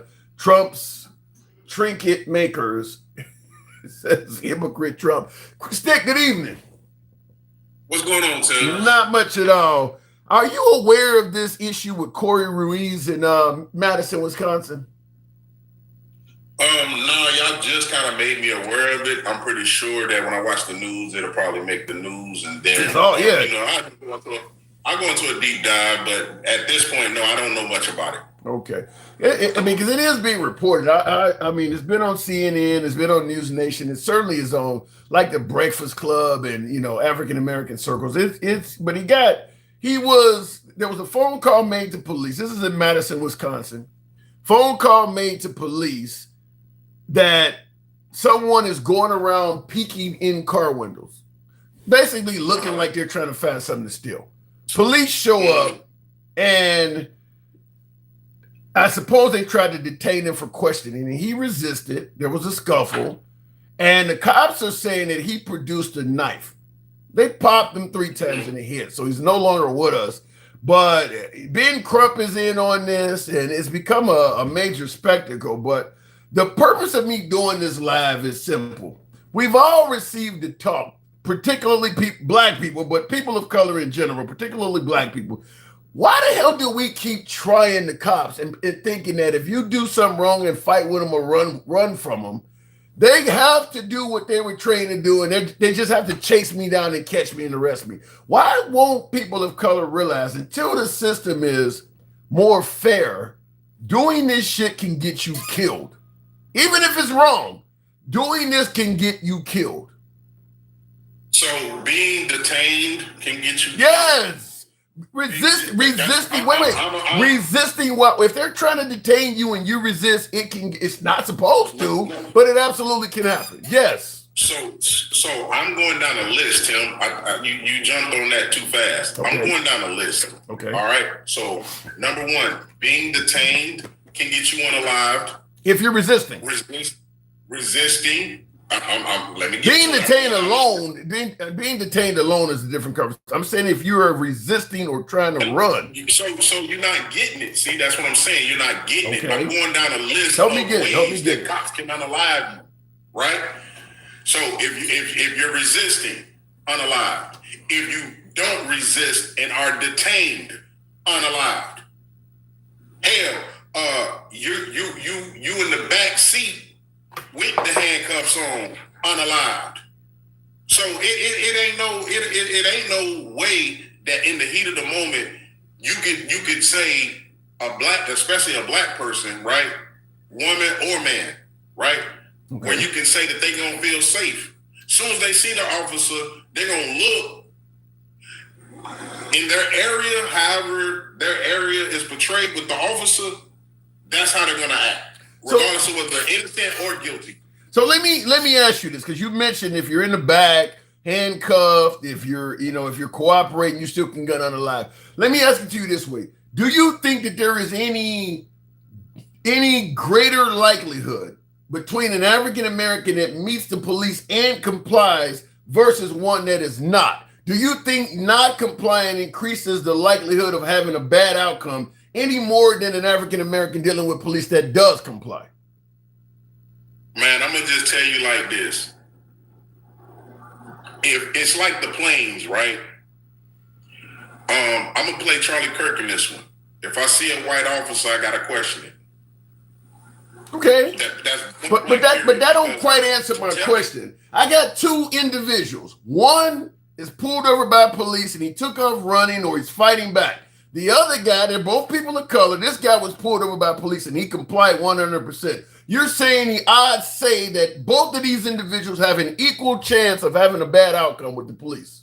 Yes, they do. Especially if they're black. That's not especially true. If they're black. No. Man, it is. That is patently false. Now, mind you, I know what you're gonna say. It stops to happen all the time between black folks and police, and don't nothing ever happen. They get a fucking ticket, da. I know that's what you finna say. No, what I'm finna say is I cannot believe you said that a person that fully complies with law enforcement that is black has an equal chance of meeting a violent outcome as somebody that's resisting or fighting back. The chances are just as high that the compliant person will have a bad outcome. Just as high, just because that's of human error. Crazy. And most of the time, the error is the officer. You don't know what type of day he had. But it's not my motherfucking business to know what type of day he had. That motherfucker should be a professional at all damn times. Like he's if you with the fuck shit, you with the fuck shit. I'm not gonna make no excuse for these motherfuckers. I'm not gonna make no excuse, and I don't even know what happened with him. I don't know all the details to it. However, you said a goddamn knife. So you pew this man, three officers is whatever you said. How many officers was it? It was at least 3 or 4 of them according to Ben Crump. They were all on him. Kind of like what happened to Alex Preddy, where you got a polyester pileup and they still shot him. Oh, so a good example. Alex Preddy was he not on his knees? Was he not on his knees? Alex Preddy was on the they had Alex Preddy on the ground completely. Look, he ain't even black, Tim. No, he wasn't. On his knees, getting pummeled by the police or the ICE agents. What ended up happening to him? He got killed. Right. But hold on. In my monologue at the beginning of the live, I stated that if you're a person of color, you need to realize until we equal things out, running or fighting back can get you killed, even if you wrongfully, even if it's done wrongfully. And I said if you're dealing with ICE and immigration officials, the same outcome could happen no matter what race or gender you are. ICE is different than regular law enforcement. For ICE, even if you are a white person, if you run or resist ICE, you can get killed because ICE is really, really aggressive to anybody they encounter. So number one, Black folks ain't out there protesting no more. ICE is going to give it to the white folks because those are the white folks right now that understand the assignment. Y'all made it this way. Y'all got to fucking fix it. That's number one. Number two, I'm telling you, I'm showing you, you brought that Alex Pretty shit up yourself, but there's other people that have been unalived by not complying. There's been other people that I don't disagree with any of that. I don't disagree with any of that. I don't disagree with any of that. Where you and I disagree is you're making it sound like the guy who complies that is African American has an equal chance of violence from the cops as the African American that does not comply. So based on what you're saying, I may as well just run. It ain't gonna be no better for me anyway. Thank you. That's Thank you. Now you what the fuck? Now you really? Now you understand this. Really? Now you understand it. What? Listen, when you're watching cops and it's a black person being stopped, they sit there, they try, right? Then they take off. Why the fuck do they take off? Oh because they're scared. Why are they scared? They're scared they're gonna be smoked, Tim. Let's just keep it G. Let's not lie about it. Let's not beat around the bush and try to gaslight about it. That's why the fuck they run. And we've had plenty of. And this is the sad part. This is just the shit. I got stopped as an over-the-road driver in rural Oklahoma about 4 or 5 years ago. I not once did it enter my mind that I better take off and run to save my life. And the guy gave me a fucking warning, and I went through at 35 doing 65 because it was one of those little small towns where the speed limit drops. I was 30 over. White guy gave me a fucking warning. I would have never thought, well, I better run. He gonna kill me.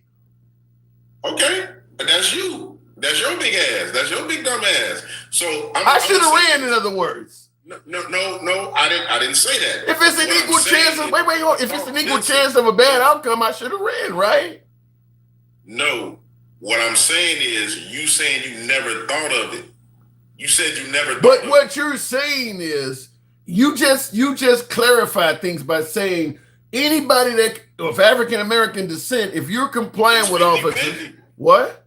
It's 50. It's not 50-50. Man, listen. Crazy. Listen, Tim.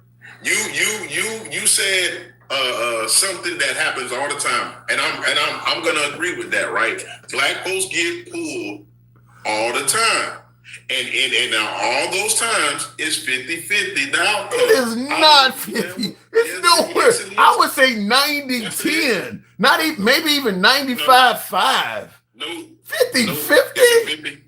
50-50 is only, like you said, you complying and you still get unalive.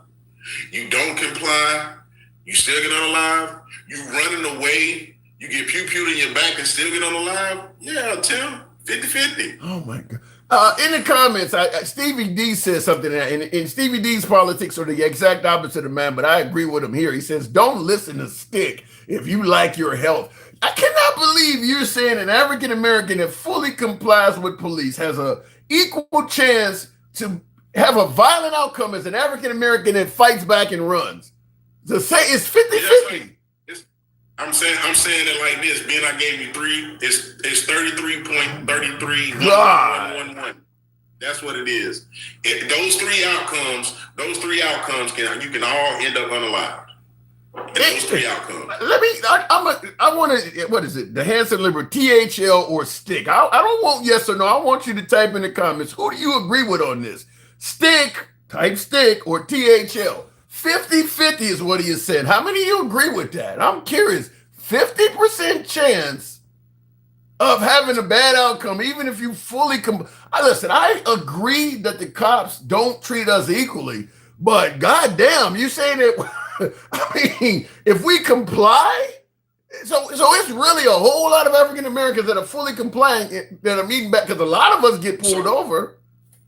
So just for the people that typed in Stick, a lot of them did. Right now, me and Tim are at 50-50. No, you're winning on TikTok. You're winning with this. More people are agreeing with you. Well, hey, I'm just being honest, Tim. And this is the thing. The part, like I said before, you said you never thought of it. Now, remember, you said you grew up in Chicago and all of that good stuff, right? Mm-hmm. However, what you didn't really put out there was I wasn't out in them streets like that. True. I was in the house. I was complying. I was complying even as a young man. Yes. Yeah. So and ain't nothing wrong with that. Matter of fact, I was too. However, that's that part of the family that you know how you got that cousin. You know how they out there in them streets. You know what I mean? And you see them, and you're able to spend time with them sometimes. So I was one of them. I got the chance. I got the chance to hang and get the feel of black folks, and not just the streets itself, but the culture.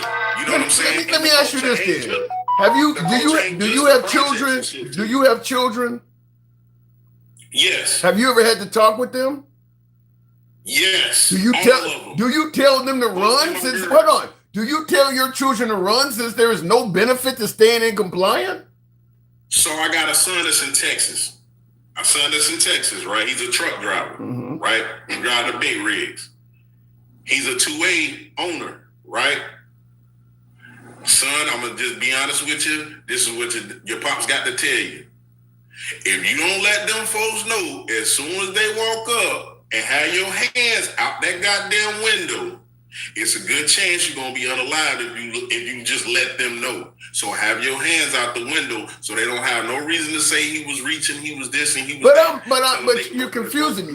Listen to him. You confused. I am listening. You're confusing me. But keep going. So because I'm trying to tell you, I want my son to come home. That don't make sense. That doesn't make sense. You just told me. Yes, it does. No, it does not. Yes, it does. You just told me your son is at just as great of a risk, even if he sticks his hand out. You just said even if he sticks his. Hold on, let me talk. You said even if he sticks his hand out of the windows and fully complies, he is no better off than the dude that takes off running. So why don't you just tell him to run since his chances are equal?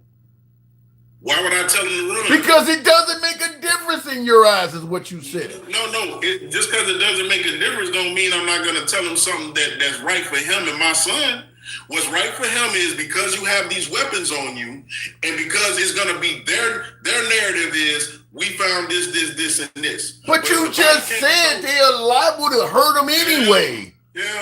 Tim, you're not listening, bro. You just want to tell me what I said before. What I'm trying to tell you is you asked me about me and my son. So I'm telling you what I told my son. It's pretty much the same thing Charleston White told black folks how to try to survive through a stop, right? Because we do have to have those talks. That's why it's 50-50, Tim. That's why it's 50-50. In my opinion, if I believe what you're saying, where my son or daughter is just as equally likely to encounter violence, whether they sit there quietly or run, I'm going to tell them all the time, then you need to run because there is a tiny bit of chance you may get away. I mean, why would you tell them to sit there if the chance of violence is just as equal? I'm going to be honest with you, Tim. That's like me telling him, don't ever go anywhere. Stay home. They don't like us. Listen, Tim.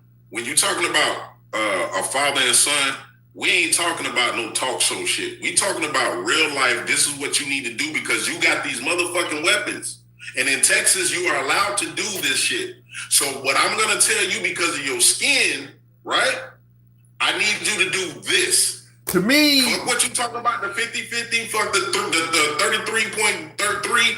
This is what you need to do because I'm telling you as your father, this is what you need to do. The answers you've given the answers what you told me of it's being 50-50, whether you comply or not, based on what you're telling your son. What you told your son makes it clear you don't believe it's 50-50. You're just saying that. You wouldn't tell somebody that if you actually believe in 50-50, you wouldn't tell that. So again, if I broke it down into 3 categories, because remember it's comply, don't resist, and then it's run. That's 33.331111, right? That's the chances of you coming out that motherfucker alive. That's what I'm trying to tell you as a black man. So if I choose to run, I must have an advantage. right? I'm already out of the car. Listen, this is if you're gonna break it down like that, I gotta give it to you the way it's gotta be, right? So first thing, resisting. They done already grabbed me. They keep saying stop resisting and all of this shit. Pretty sure 9 times out of 10, I'm out of here, right? Okay. Then we got the non-resisting, right? We got the non-resisting. Hey, look, I do have a weapon in my car. Don't reach for it. Pop, pop, pop, pop, pop. Boom. Then I'm out the car. He puts my wallet on the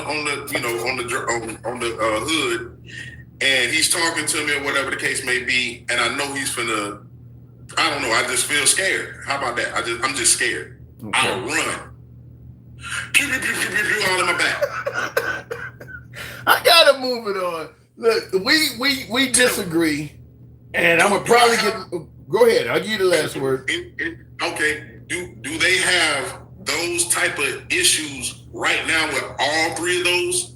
Yeah. When somebody has complied, when somebody has resisted, and when somebody has ran. Yeah. They do have those, right? Right. Oh, okay. So point view, proven. That's 33.3331111. No, it's not. All right, Stick. Good talk as always. Those are your chances, people. No, they're not.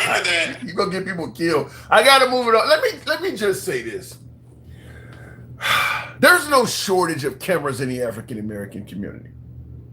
Plenty of African Americans have dash cams, and absolutely just about everybody you encounter nowadays has a camera on their phone and things like that. That's not to say that everybody has their camera on when they are dealing with, a law enforcement encounter. In fact, most people probably do not have their phones on when dealing with police.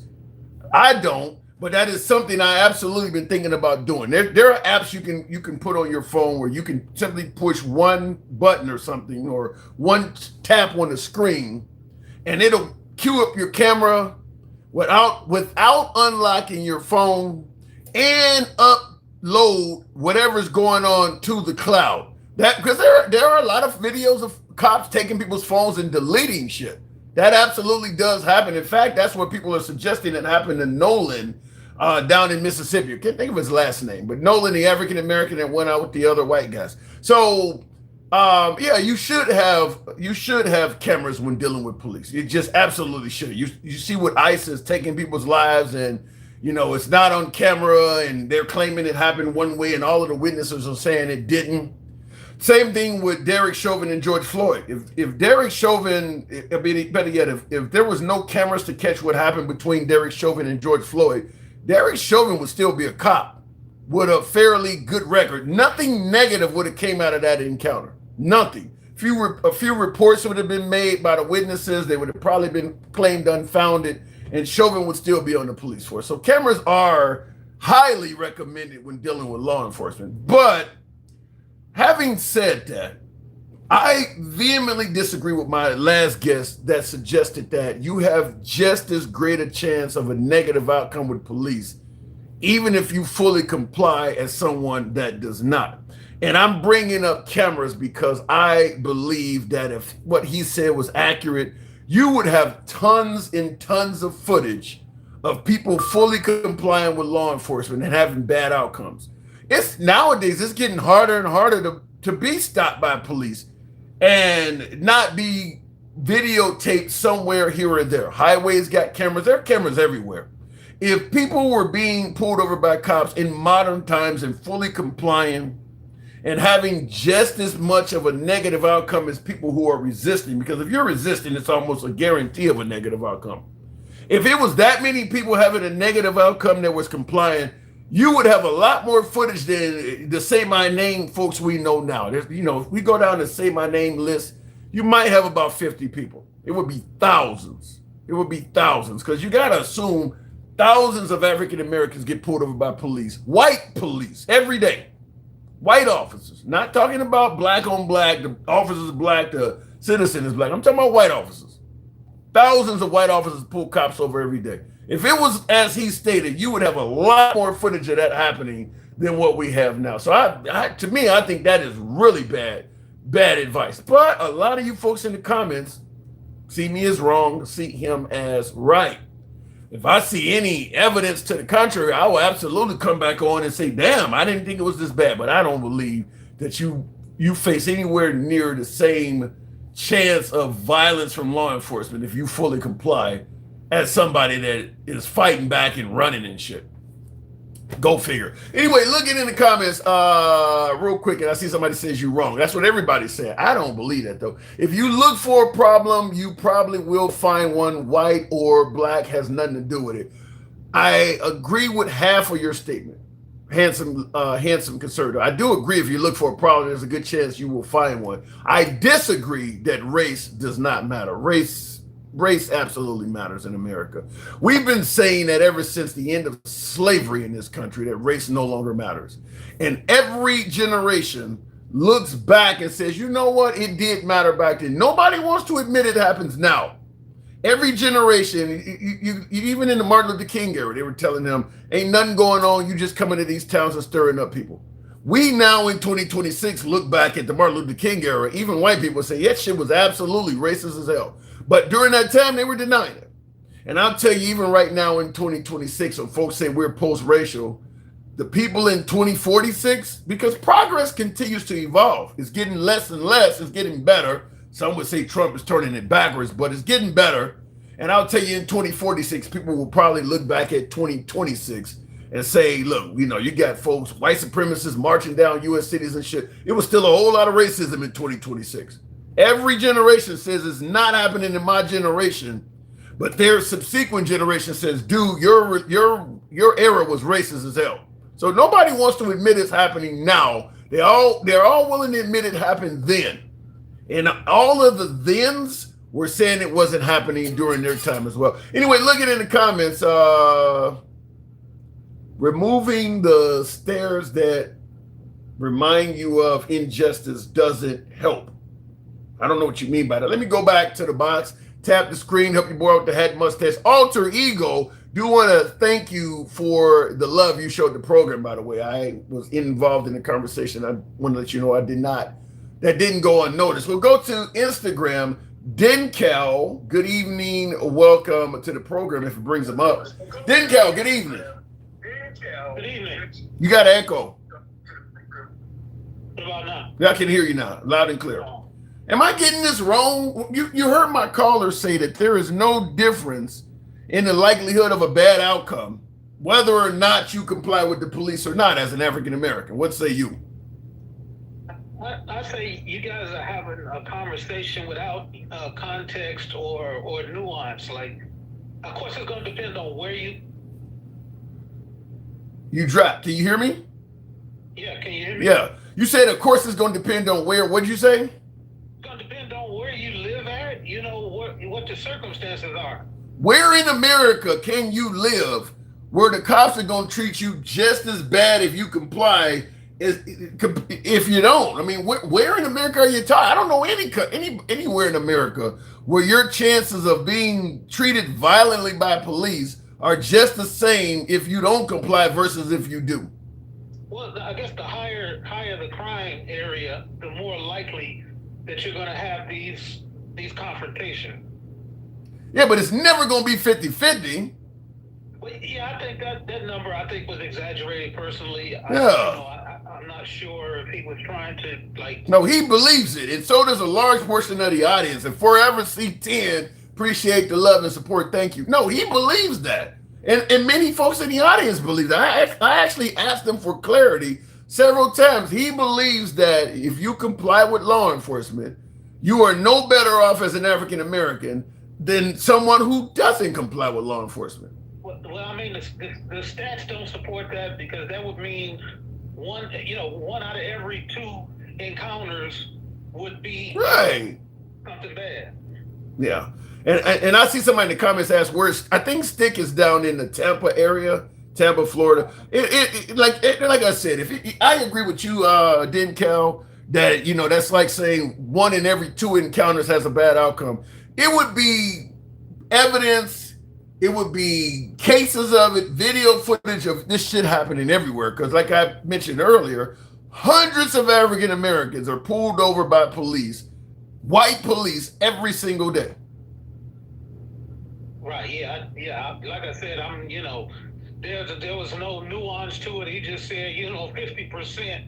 You got a 50% chance of living and dying. You have a lot more people running if that was the case. Yeah, and that's why I didn't ask him.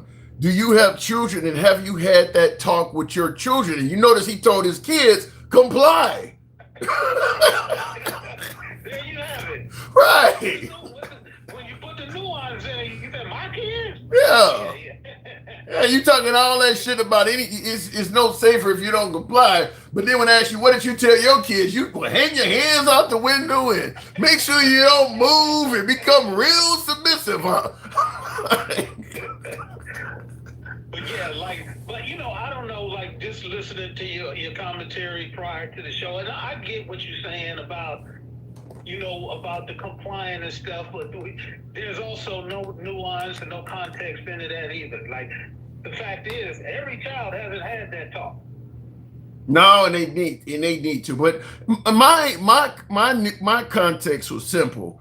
I do not believe the police treats all equally. I do believe that your chances of being mistreated by police increase if you are a person of color, particularly an African American. And what I am saying is, until that is equalized, it is in your best interest in terms of returning home alive to your family to comply. And I brought up this individual that's in the news now, Corey Ruiz, because he was fighting when they ended up shooting him a few times. Now, I'm not saying that the police are right to do it. I'm not defending the police for doing it. In fact, I'm pointing out oftentimes when they do it, they are wrong, if not criminal.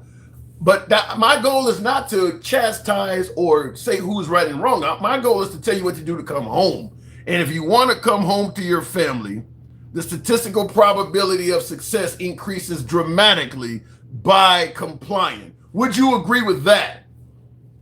I do agree, obviously. But my problem with that whole argument is that now we have basically accepted that we are in this situation where we have to be treated differently. So that's accepting. Well, if you don't accept it, no.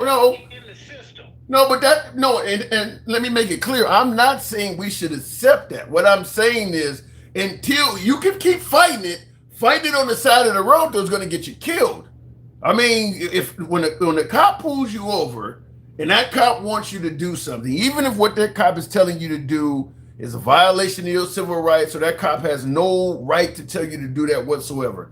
And that's the part that's so disheartening, that you're saying, like, we got to give up our right. You do. The Supreme Court has even ruled, no matter what race you are, even if it's a wrongful arrest, they have ruled that if you resist that arrest, you are committing a crime. Yes, you got to do what they tell you to do. You cannot win an argument on the side of the road. I understand that, and I also understand, like one of the other people was saying, that we do have a history. We have a culture of running from the police, all the way back to Keystone Cops, back to the Dukes of Hazzard. Everything we see on the first 48 is all about running. Yeah, and a lot of people die in the process of doing that. That's true. Yeah, that's all I'm saying is, instead of us focusing on, let's get the cops trained better. Let's make sure that they have the understanding, the cultural awareness, and all of these things. We say, well, we just got to stop doing what's natural for human beings to do when they get caught doing something wrong. Well, and I got to agree with Rita Rabble says, we all receive the talk, but none of us listen. He says this rhetoric is anti the talk. Well, like I said, in my opinion, I don't see, if we're just going by statistical probability, it ain't in your best interest to run or resist. It's just not. I mean, from the police at least, it's not in your best interest. I just think. Look, when I grew up, it was a normal thing. When the police come, you fucking run, even if you ain't doing shit wrong. And I'm not saying that's right. I'm saying that that's what we had instilled in us. So the police come. Now, matter of fact, we all understand, if you get caught, that's going to be your ass. Right. Whoop your ass whether you did something wrong or not. That's just the kind of culture I was raised in. Even though my parents might have said, hey, don't run, But when I see JoJo and them, he done got caught by the police and he got lumped up all upside his head. And he got dropped off in another hood where they know people don't like us. Like those cops were trying to do something to us indirectly. Yeah. Like, you know, it's a nuanced conversation though. I understand both sides. I had to talk with my children, you know, but not from the fact that I thought that they were going to die. I was more or less like, and maybe that's because where I live at now. But did your parents give you the talk when you were a young lad? Yes. So why the hell would you run then? Why would you go against what your parents told you?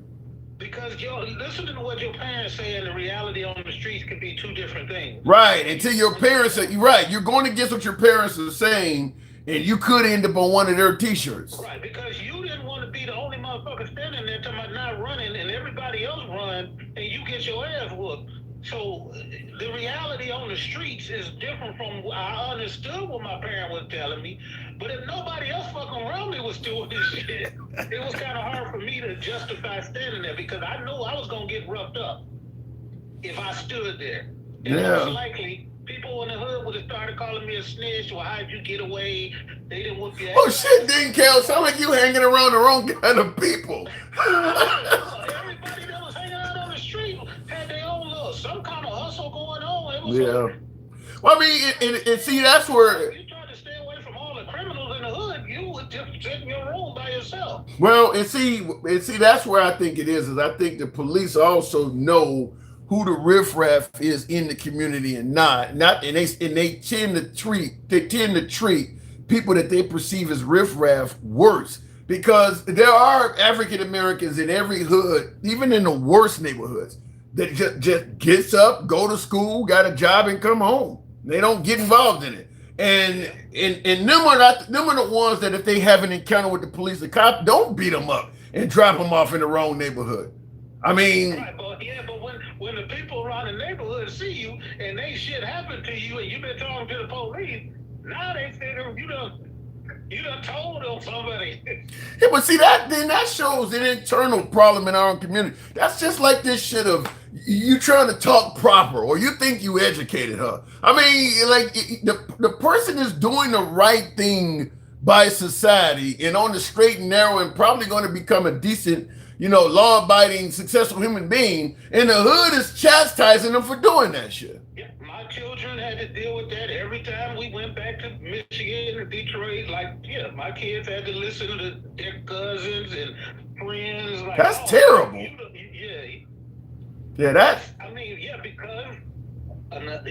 we have been instilled to believe that a certain way of being is not conducive to our lifestyle. So if we think that you've become educated now and you think differently than us, then you have changed, not us. Yeah, that's terrible. And that makes it harder for African Americans that want to become something, that want to, assimilate in this society and progress. It makes it harder. They're facing more resistance from their own damn community. Yeah, true.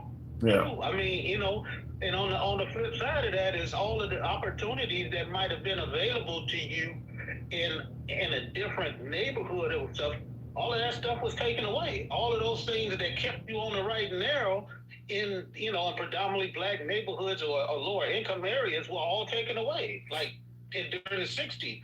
Yeah, but the idea of complying with police, as you said, if you hanging around with your boys and they all take off and run, and you decide to just stay there and let the police question you and leave you alone, when your boys come back, they're going to accuse you of snitching. That is terrible. That's horrible. It's fucking horrible.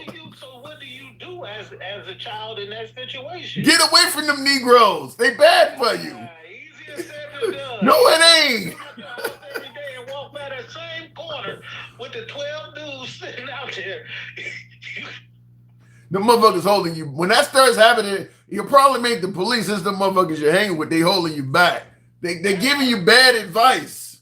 Look, I turned out all right, but I grew up listening to the dudes on the block, the old heads, but it wasn't really, they were older than us, but they were still in their upper teens or low 20s. They kind of taught me about life, even though a lot of the shit was wrong.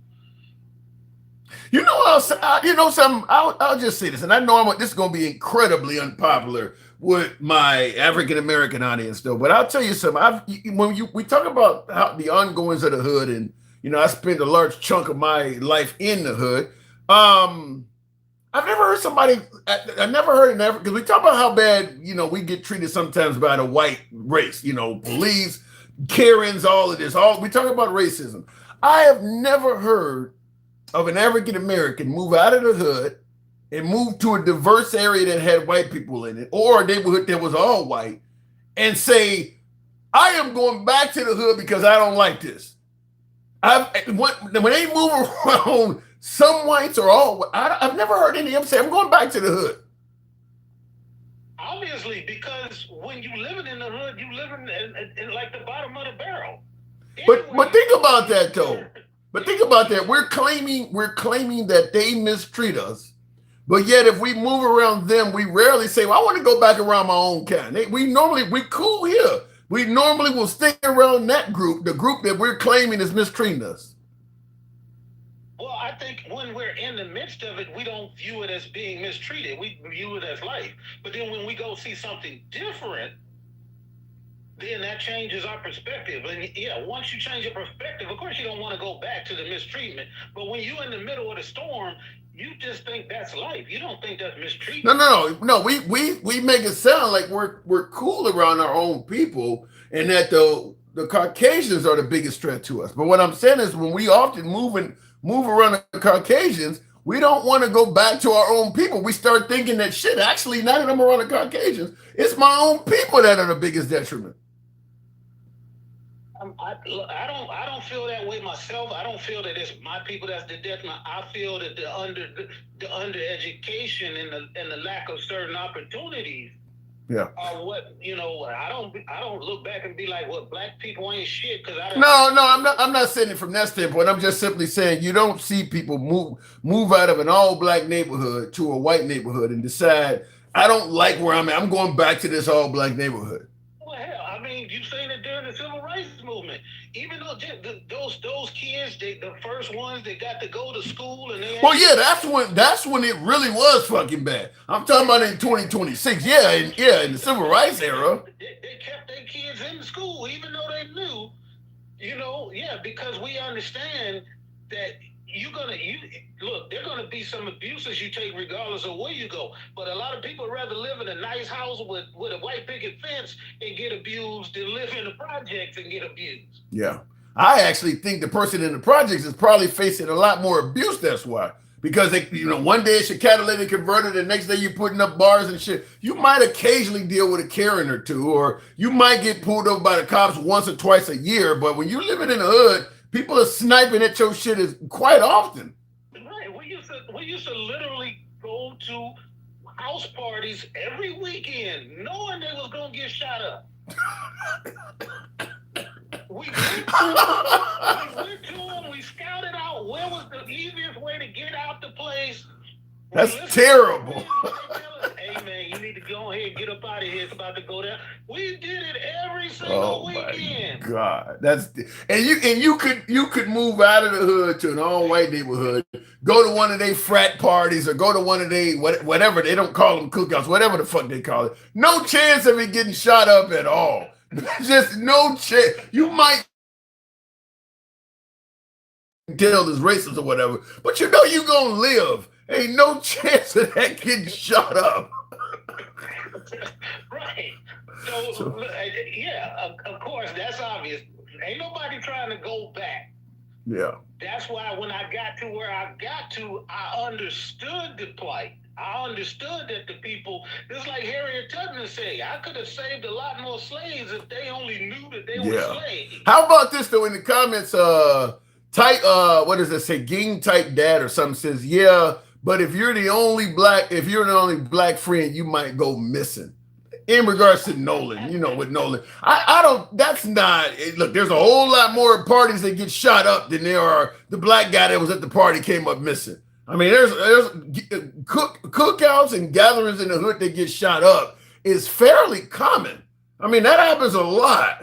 A lot. Yeah, that happens a lot. So Yeah, but the one thing you know, if you're thinking about nuance and stuff, the one thing you never hear is that if there's a white person and they around all black people and all of their black friends, and they go to a party or they go on a vacation, the white person never end up dead. I don't know about that one, because if you watch the first 48, I've seen some cases, particularly the girls. There's a lot of white women that hung around black dudes, and they're now in prison. That's different, man. That's different. But that's well, huh? I'm talking about friends. You're talking about them trying to knock her off. That's different. No. That ain't what I'm. No, what I'm saying is, I'm taking your statement. Friends. She has a black boyfriend, and she's hanging around him and his friends, going to the cookout and shit like that. There's a lot of white women in that situation that are doing ridiculous time in prison. A lot of white girls go down for drug issues, hanging around black dudes. That happens a lot. I mean, her agreeing, whether good or bad, to participate in some fuck shit is different than having having friends you grew up with and go out on a skiing trip and end up the only one getting hit by an avalanche, and everybody else is safely at the sitting in the log cabin. Assuming that's what happened, I do got to move it on. But real quick, we were talking about what was going on in Iran. How do you see this ending? Do you think we're going to end up being victorious? Trump is saying that now he's going to step up and give them one of the largest attacks they've ever had, and all this other shit. Man, this is turning into what we've all said is a forever war. Because now Saudi Arabia is starting to fight. They're fighting the Houthis over there at the Ben Al, the passage over there by the Red Sea. Now they're talking about, and so now Europe is talking about getting involved in that part. He's talking about escalating it. So in other words, it is spreading. Yeah, definitely. It's going to spread. It has no choice but to spread because we keep doing dumb shit. The president keep coming out saying ignorant shit like the war is over. Yeah. I don't get why MAGA is not criticizing him more. I mean, Trump has said so much shit about this war that is not accurate. He said, I won it in the first few hours. He said, we can do anything we want over Iran. They can't do nothing. Their navy's at the bottom of the ocean. And, he's painted nothing but a positive picture about this war ever since it began. And it just keeps fucking going. But the worst part is when he said a couple of weeks ago that we need to go ahead and end it because our reserves are going down to catastrophic levels. And now he restarts it with all of this shit going on, and on top of that, he wants to reinstall tariff all across the goddamn world. Have we fucked up? Did we put the wrong? Did we fuck up? And thank you. Wow. Alter ego. Appreciate that. Did we fuck up? I don't ask your MAGA people what's up. Is the tariffs working? Is the war working? What is working around this motherfucker for the people? And I'm going to ask my beloved MAGA, did we fuck up? And with President Trump, that's what my guest wants me to ask you. Did we fuck up? That's what I'm at. Type that in the comments. Did we fuck up? Ask him about that letter grade again, man. All right, Dick. I will do that. Thanks for coming through. Good talk. Stay out of the hood. Appreciate it. All right, moving on. Tap the screen, get us on up to 90,000. I can actually see for some reason right now. Tap the screen, get the likes on up if you will. I did not vote for him, Tim says Cosby. No, but he is your president. When I say did we fuck up, it don't matter if you voted for him or not. He is controlling your nation. We as a nation elected President Trump. Understand, if Trump makes a bad decision, the folks around the world say America did this. America invaded Iran. America reelected Trump. America imposed a tariff. America is bombing boats off the coast of Venezuela. They don't pick and choose between Democrats and Republicans or MAGA. They see us all involved in this shit. Because make no mistake about it, Iran wants revenge for what Trump is doing. And they would be totally happy with a few independents and Democrats to meet that demand. They don't give a shit what you are.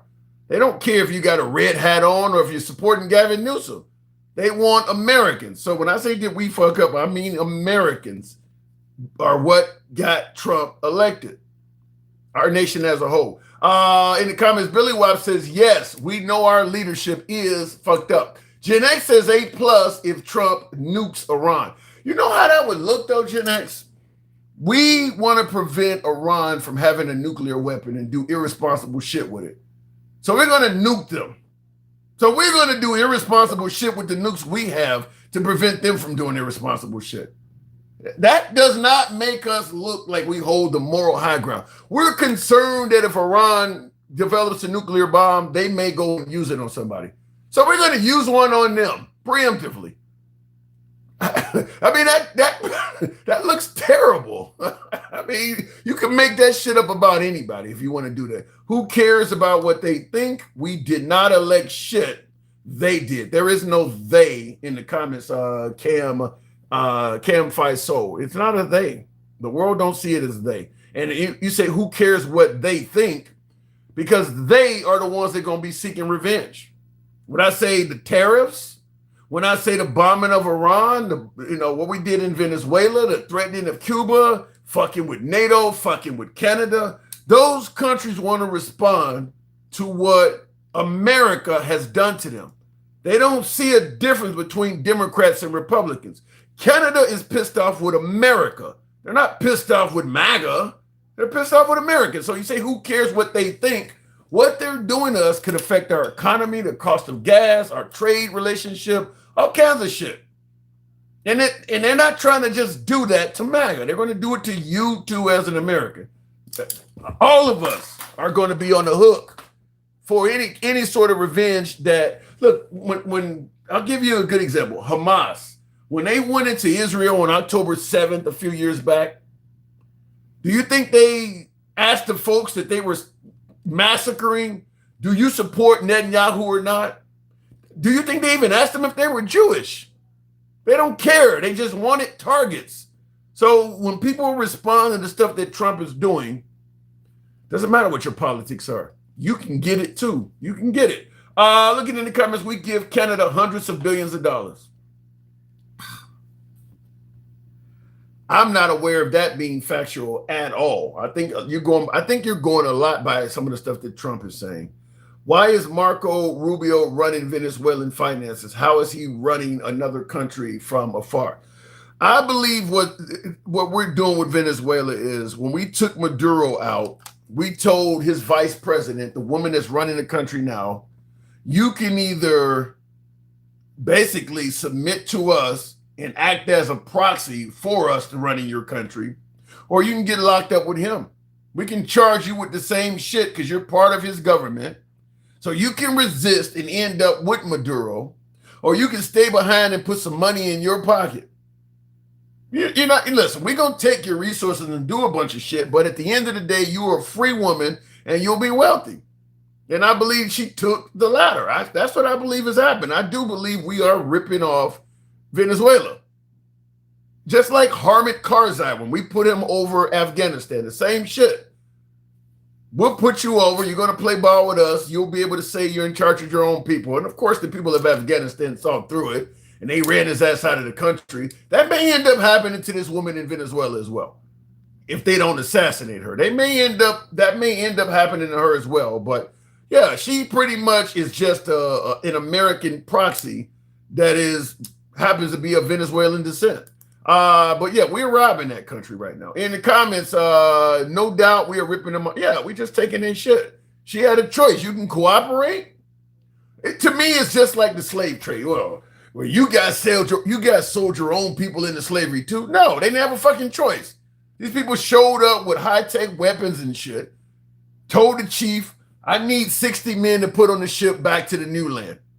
Either you give me 60 men or I'll go around your countryside, round up 59 of them, and you'll be the 60th coming back. So, well, shit, I'll take the little shiny shit you're willing to give me for a few of them, and I'll sell you some people. I don't want to be on the ship.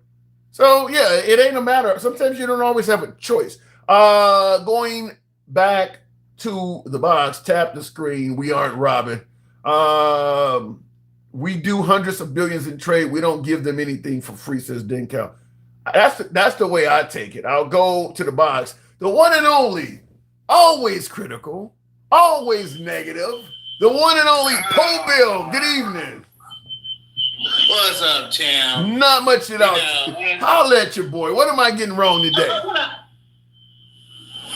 As an African American, I tell my little African Americans when they get pulled over, if it's not an African American, you make sure you act like an African American. I'm just messing with you, Tim. But let me stop your parody and say this. Cops are blue. You're not necessarily any safer off by getting pulled over by a black cop either. They're blue. That black cop will what did Ice Cube say? Black police showing up for the white cop. You're in no safer with that dude either. I'd rather get pulled over by a white cop or a female cop than a black cop. Really? That's how I roll. Really? Because the black cop. See, that's what I was coming up here to say. I've been playing. Like I think it was Stick who was talking. Okay. I've been running from the cops, man. I'm 54 years old, and when I was a kid, I ran from the cops and threw rocks at them. Damn. That was our ghetto game. Go out at night and harass the police and see who get caught. I'm telling you, that's what we did. But see, that's what I'm saying. When it becomes, because I think if I lived in a neighborhood that if I'm going to get pulled over and the cop's going to snatch me out of the car, kick me all upside the head and treat me like that, I'm moving. Because I've been yelling and arguing with the cops my whole life, and I'm still here. Like I said, I done ran from the cops I don't know how many times when I was a young teenager. The last time I ran from a cop, that's another thing I want to tell you. I got pulled over for driving without a license. And I jumped out. I think I was 27 then. I was 27 years old. Oh my God. Hey, I've been that mysterious guy my whole life. We shoplift, we did all kind of stuff. I tell you, no stereotypes are harmed in the making of this conversation. Keep going. I'm just saying though, back in North Carolina when I was growing up there, we did. Okay. So I ran from the cops when I was 27 because I didn't have a driver's license. 27, running from the cops. And that was like my third time, and so I was a habitual offender. Because I got in trouble when I was 19, and at the time I didn't care because I was a teenager. But when I got older and realized that I needed my license to take care of my kids to get back and forth to work, but they already took them because I was 19 and I never had one. So now the struggle, I created the struggle right then. So either I don't go to work and go to jail for not paying child support, or take a chance driving without a license and pay my child support and get caught and go to jail. Either way, I'm going to jail. Hey, that's what I was doing. So after all of that, the cops don't bother you in the areas that I live in. Like a cop called me last year or year before last, 3:00 in the morning, because my son got a DUI. This was a Caucasian police officer, and he called me and told me to come get my son because he was trying to drive home a block away from the house, and he saw him, he wasn't losing control, but he can tell he had something to drink. And I went down there and I could smell the alcohol when I got the car. He just told me to take my son home and come and get the car the next morning. Now, I don't know if it was because he went to school with my wife's father or uncle or something, but he knew the family. But I was able to come and get my son. I'm just saying, I didn't tell my son, my kids, stick the hand out the window, apply. No. Me and my kids watching YouTube talking about, do you have a reason to be pulling me over? No, I ain't showing you no ID. That's what I'm telling my kids. The cop pulled me over one time coming from church. And my son in the back telling her, ask him why you being detained, Dad. Ask him why you being detained.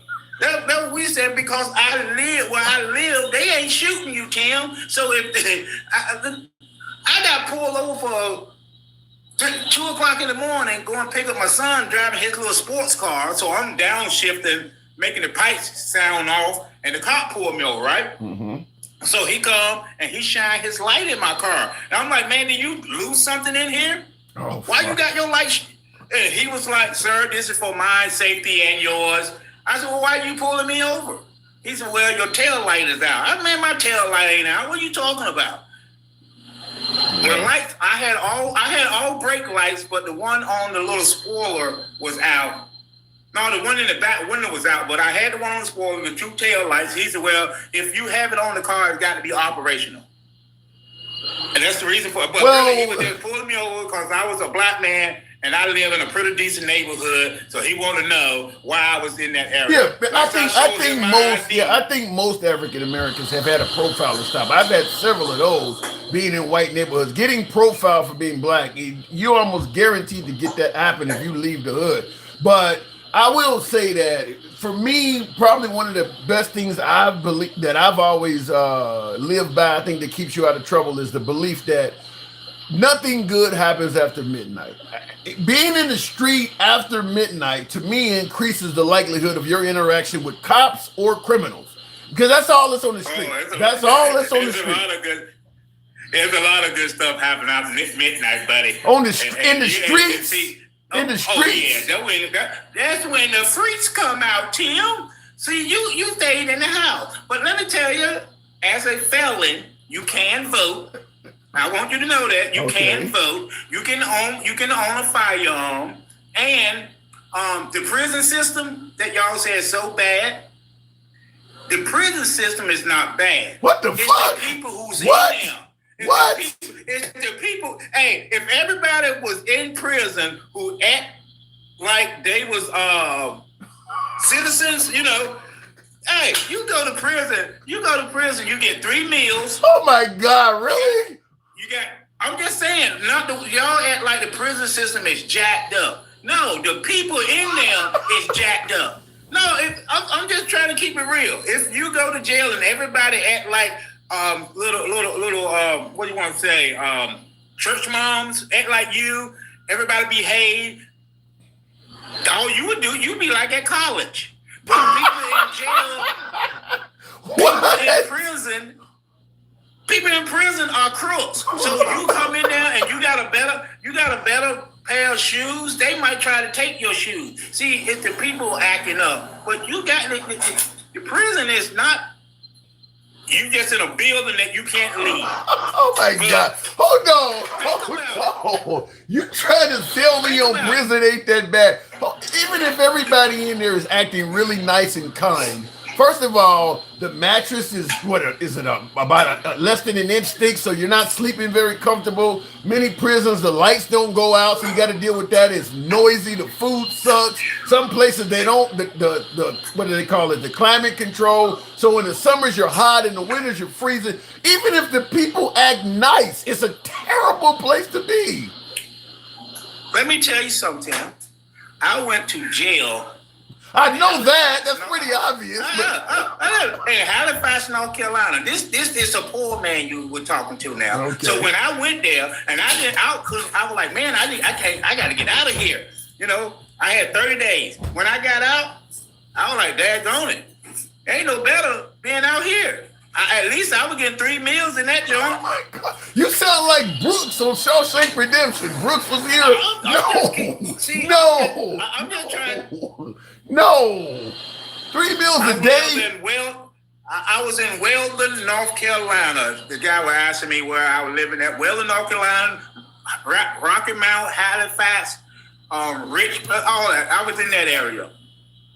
But I'm telling you, so when you grow up like that, like, man, the projects in North Carolina, if you bring people from your area and see the projects, because our projects look like townhouses. Well, we got projects that look like that in Chicago. We got row houses. The projects are tight, you know. What? It's the people that live in them. What? It's the people. What you talking about? Listen, I grew up. I grew up spending whole summers in the Robert Taylors. I've been hollering at chicks in Cabrini Green when that stuff was around. I've been in most of the Ida B. Wells. I've been in most Alt Gale Gardens. I've been in most of the projects in Chicago. That shit is not great though. I mean, in Chicago, when I went to the projects in New York to visit my aunt, yeah, those projects sucks. You got grass, people growing flowers out there in North Carolina. You know, it's beautiful, but you get some people that mess it up. And then again, when you said when black people leave the hood and go live amongst white people, are they going to the trailer park? Are they going to West Virginia? No. Listen, if you can wait, hold on. If you can afford to leave the hood, you don't go to another white impoverished area. So no, you're going to leave the hood and go to an area that's probably middle class. Okay, so it's a middle class areas that full black people in North Carolina. I'm talking about $500,000 home. Yeah. But you always want to say we want to go move around some white people. No, it's decent black people that have a neighborhood as well. So I'm already living around my people. So of course, and I still go back to the hood and hang out with the people who got stuck in there because I like kicking it with them. Well, I'll just say this. Like in Chicago, you can live around middle-class African Americans that are living in anywhere between $300,000 and $500,000 homes, but it's still fairly hood-like to some degree. I mean, either you're probably only a few blocks away from the hood. You just happen to, like, Chicago has a neighborhood known as Beverly, which is fairly wealthy. You know, homes are probably in that range you're talking about, and you can walk to the hood from there though. So people from the hood, I mean, there's still some traffic from that. Oh yeah, that's just like over here in Virginia. You still got some white boys with their Harley Davidsons on the front yard, all dripping everywhere. You know, it's still ghetto.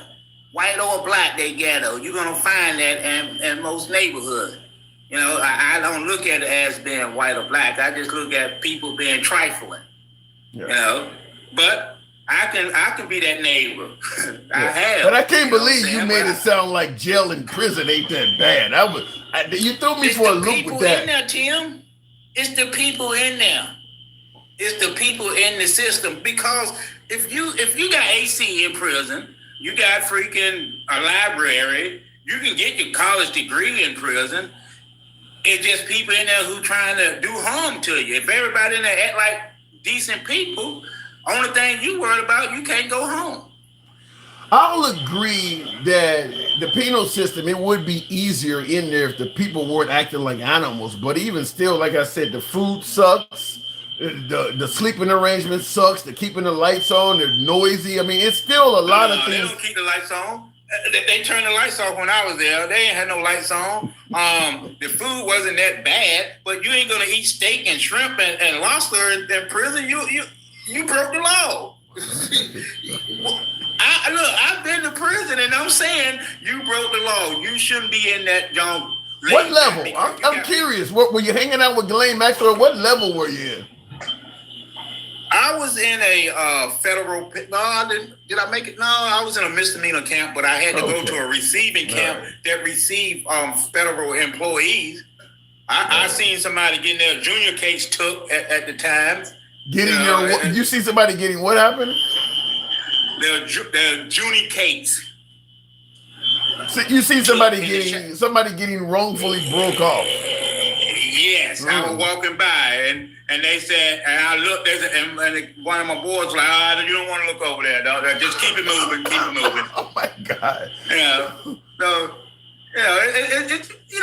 but you broke the law. That's the stuff you have to deal with, man. But like I'm saying, if everybody in their mind of business did that time and got out, it's not that bad. I don't, to be honest with you, I don't think we want our penal systems like that because they make money off of incarceration. So they want it to be like animals and shit because that makes it more likely you'll come back. They don't want to reduce the recidivism in America. If you hired a team of people and you told them to focus. I want you to improve the recidivism rates in America so that when people get out of prison, they're not likely to return. They would probably look at our model and say, you need to scrap almost everything you guys are doing. Almost everything you're doing encourages people to return versus get out and get their lives together.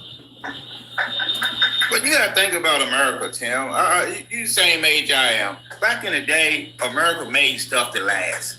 You know, now everything they make got an expiration date on it because they want you to come back and buy something. America is not for us, man. They're against us. The big corporations is against us. They trying to take the money from the little man. You know, they got, man, I was looking at some stuff that like the Zippo lighter. They said that thing lasted so much they had to take it off the market because it wouldn't break. You know. Yeah, I remember Tonka trucks as a kid. We used to try to break them, and you could not break them. Yeah, I remember that. Yep. So I got to move it on, but I agree with you. The shit used to be made to last, and those days are gone. I mean, because they want to keep you as a customer and keep you coming back. Yeah. See, I was nice this time. You did good. You did good. You sound like gangster grandma on rehab. I appreciate that. Polo, thanks for coming through. Good talk. Stay free, man. I gotta go. Tap the screen, get us on up. We'll get over the 100,000 hump if you will. The man said prison is not that bad. Bless his heart. He's been in there, so he knows. He said prison. That's the first time. I don't think I've ever heard nobody say that before. Never heard nobody say that. Shout out to our military and first responders. Fair enough. Shout out. I agree with that. It's different now. I cleaned up 45 years. Now I read and learn the Constitution has protected me. I'm a minority to Native American. Don't know what you mean there, but tap the screen. In the comments, Handsome Conservative says, I have never heard so much bullshit for so long. What are you referring to, Handsome Conservative? Tap the screen. Help your boy out with the hat mustache, particularly the TikTok cap goal. Show your boy some love. Help your boy out on the program. MAGA Conservative says Shanti. Don't know who or what you're referring to. He might have felt different about prison. What does that say? If he was the one that was getting the business. Yo, shit, yeah. Somebody is taking you. What do they call it? Busting your cheeks? Yeah, you will feel different if you go in there and get assaulted. Get sexually violated, shit. You know something? I'll tell you this. This is why I say they don't want prison to be better. They could stop a lot of that stuff.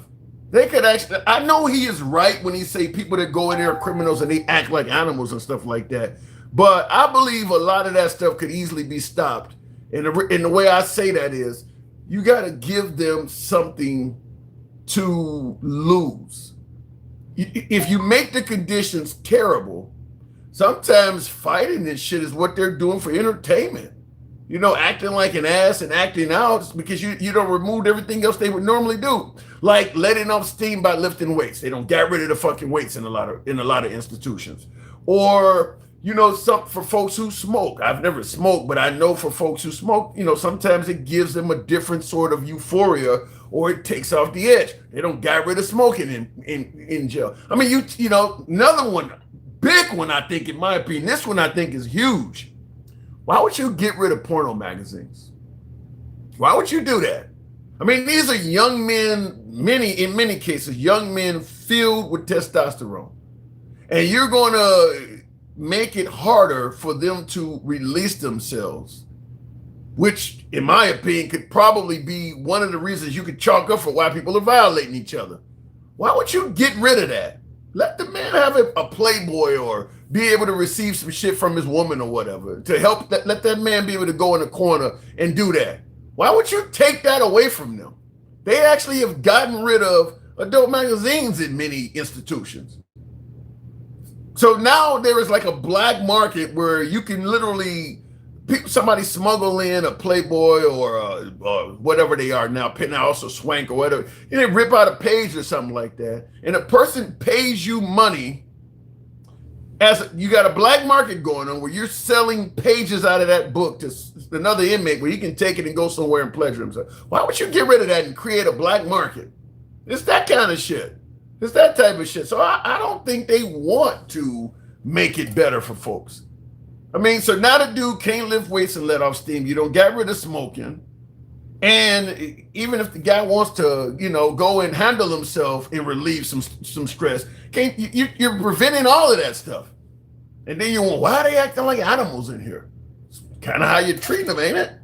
So to me, I do believe that if they wanted to reduce the recidivism rates, they would be told, you need to just get rid of your entire model. You got places like what Sheriff Joe was doing down in Arizona, where they were only showing them the Disney Channel and making them wear pink underwear and shit like that. You treat them like animals, and then you wonder when you release them why they acting like animals once they back in society. You're not treating this person like you want them to come out and be a responsible human being. You're treating them like shit and then wonder when they get out why they act like that. So, and somebody even mentioned got rid of getting GEDs. Yeah, they got people complaining, well, I can't get my education for free. Why should you be able to get a free education in jail? Well, when he gets out and robs your ass, go ask him why he didn't get a free education. I mean, it's the way we do this, it makes it clear that we want you in the system permanently. Not to mention when you get out and you got a felony, it's almost impossible to get your fucking life back together because they're still putting all kinds of restrictions on what you can and can't do. So, like I said, I do believe if you wanted to reduce recidivism, the first thing any expert would tell you is just throw out the model they're using in the United States. Look at that. Look at some of the stuff they're doing in Europe. Their recidivism rates are way better than ours, but they don't treat the people like they're animals. In the comments, tap the screen, get us on up over the 100,000 hump. We will appreciate that. Help your boy out with the TikTok cap goals. That's anti-ethical to rehabilitate. Take everything from them and make it suck so bad that they never want to come back. You don't get it, bro. Well, let me just say this. And you're correct. That is the goal, is to disincentivize criminals by treating them so bad while they're in jail that when they get out, they reflect on how bad they got treated and not want to come back. That is our motto in this country. It sounds logical, but when you look at the amount of folks in this country, I think I read a study that said in 1 year, 50% of inmates have returned back to prison. In 5 years, 75% have returned back. So the point I'm making is the belief that if you treat them like shit, they won't come back is not working. It sounds like it makes sense, but it's not working. Look at the systems around the world where they have a much lower recidivism rate. They actually treat the people like humans. Our motto does not work. Treating people like animals does not disincentivize them from not coming back. It hardens them so that they're not as afraid of coming back. I mean, once you don't put the person through the trenches, well, shit, I don't deal with it. I don't deal with all they can throw at me. I ain't worried about it no more. I've shown them I can survive this shit. You actually are hardening the people. So no, you don't disincentivize them by treating them like shit. You actually harden them. Let me go back to the box. We'll continue on with the likes of MAGA Reacts. Welcome to the program. We got Arnita, rather. Arnita, good evening. No, I didn't do that. Oh, okay, my fault. You always pop up in the box for some reason. I will continue on, and we'll go to, as I said, MAGA Reacts. Agree on term limits. Here's another. Okay, you got someone talking about term limits. MAGA, good evening. Tim, can you do me a favor? Take 5 minutes and Google slavery in Africa. Because what you said was 100% wrong. Tell me what, to prevent me from going through the entire history of slavery, tell me what I got wrong. I mean, you made it sound like the Europeans showed up and convinced the Africans to sell their people as slaves. That's not true. They had slavery way before Europeans. The Europeans just showed up and bought some. But they had slavery way before them, and they had slavery way after them. They had slavery until like 1942, till like World War II. I'm not disagreeing. And it was the Europeans and British that made them fucking end slavery in Africa. I'm not disagreeing with that, but there's no way in hell you're going to convince me that all of the slaves that the white man showed up and got, he actually paid for them fair and square. He didn't take anybody. He didn't make any threats. I don't believe that. No, but what you made it sound like he convinced them to start fucking selling their people. You made it sound like they showed up and were like, we need slaves. You better start catching some and selling them to us. Yeah. I mean, slavery was a big thing in Africa without Europeans. And And you remember the argument we had if it was worse in America or Africa? It was definitely worse in Africa. They would sacrifice 500 slaves for like major holidays. Like the 4th of July, they would just kill 500 slaves to celebrate. Listen, in regards to that statement you just made, it's worse in Africa. I cannot agree or disagree with you on that one for the simple fact of I don't believe the American story of what happened here during slavery is accurate. I don't believe they told you everything. If they did what you just suggested in Africa, where they just slaughter people on holidays, if they do that in America, they're not going to tell you that. So I believe that the treatment towards slavery in America was significantly worse than what we've been told. So there's no way to know. Yeah, but it can't be as bad as what's really. Yeah, it can. Yeah, it can. In Africa. It can be equally as bad. I don't see a world where we're sacrificing 500 slaves to celebrate a holiday. I mean, name a holiday that we would just sacrifice 500 slaves. It ain't got to be for a holiday. It could be for any other various reason. But I'm just going to tell you. Name a time. I mean, other than like war, where maybe we could use them as cannon fodder, but other than war, I can't see it happening in America. It could be just because they've reached the age of maturity and they are of no more value to you. This guy's 70, this guy's 60 years old or whatever they live to be. He can't work anymore, or he hurt himself in the field, and now he's pretty much just a liability. I got to feed him and shit, and he can't do anything for me. I'm sure if we were sacrificing, just like Old Yeller where they shoot a horse, I'm sure they were doing that here. Still, they're killing 500 young people, regular slaves, not just the old ones. They're probably killing. I'm not going to argue what ifs with you. This is written history, and if you don't, and you don't have to argue with me. What I'm saying is, you're giving me African history without admitting that American history has been falsified. I don't know, because I just can't imagine a person spending money on slaves and then just killing half of them or 500 of them for the 4th of July. Okay. Like there were fireworks. Have you ever heard of the phrase? Have you ever heard of the phrase? Have you ever heard of the phrase? There's something worse than death. Have you ever heard of the phrase? There's something worse than death. You can live and actually be treated worse than somebody they killed. Listen, the 500 being killed is just an example. I'm sure their life in Africa was still worse. If they killed them like they were nothing for a holiday, I'm sure their life wasn't that pleasant either. And like I said, if you're a slave in a Muslim country, they would just castrate you. So they cut your dick off to just, make... To me, this is a crazy conversation. To me, you're arguing which one is worse, getting shot in the head and stabbed in the chest. It ain't like you left and came to America. And this is way better than what we were dealing with in Africa. Terrible is terrible. I mean, you're just saying one is slightly worse than the other one. Terrible is terrible. It wasn't pleasant no matter where you were in this shit.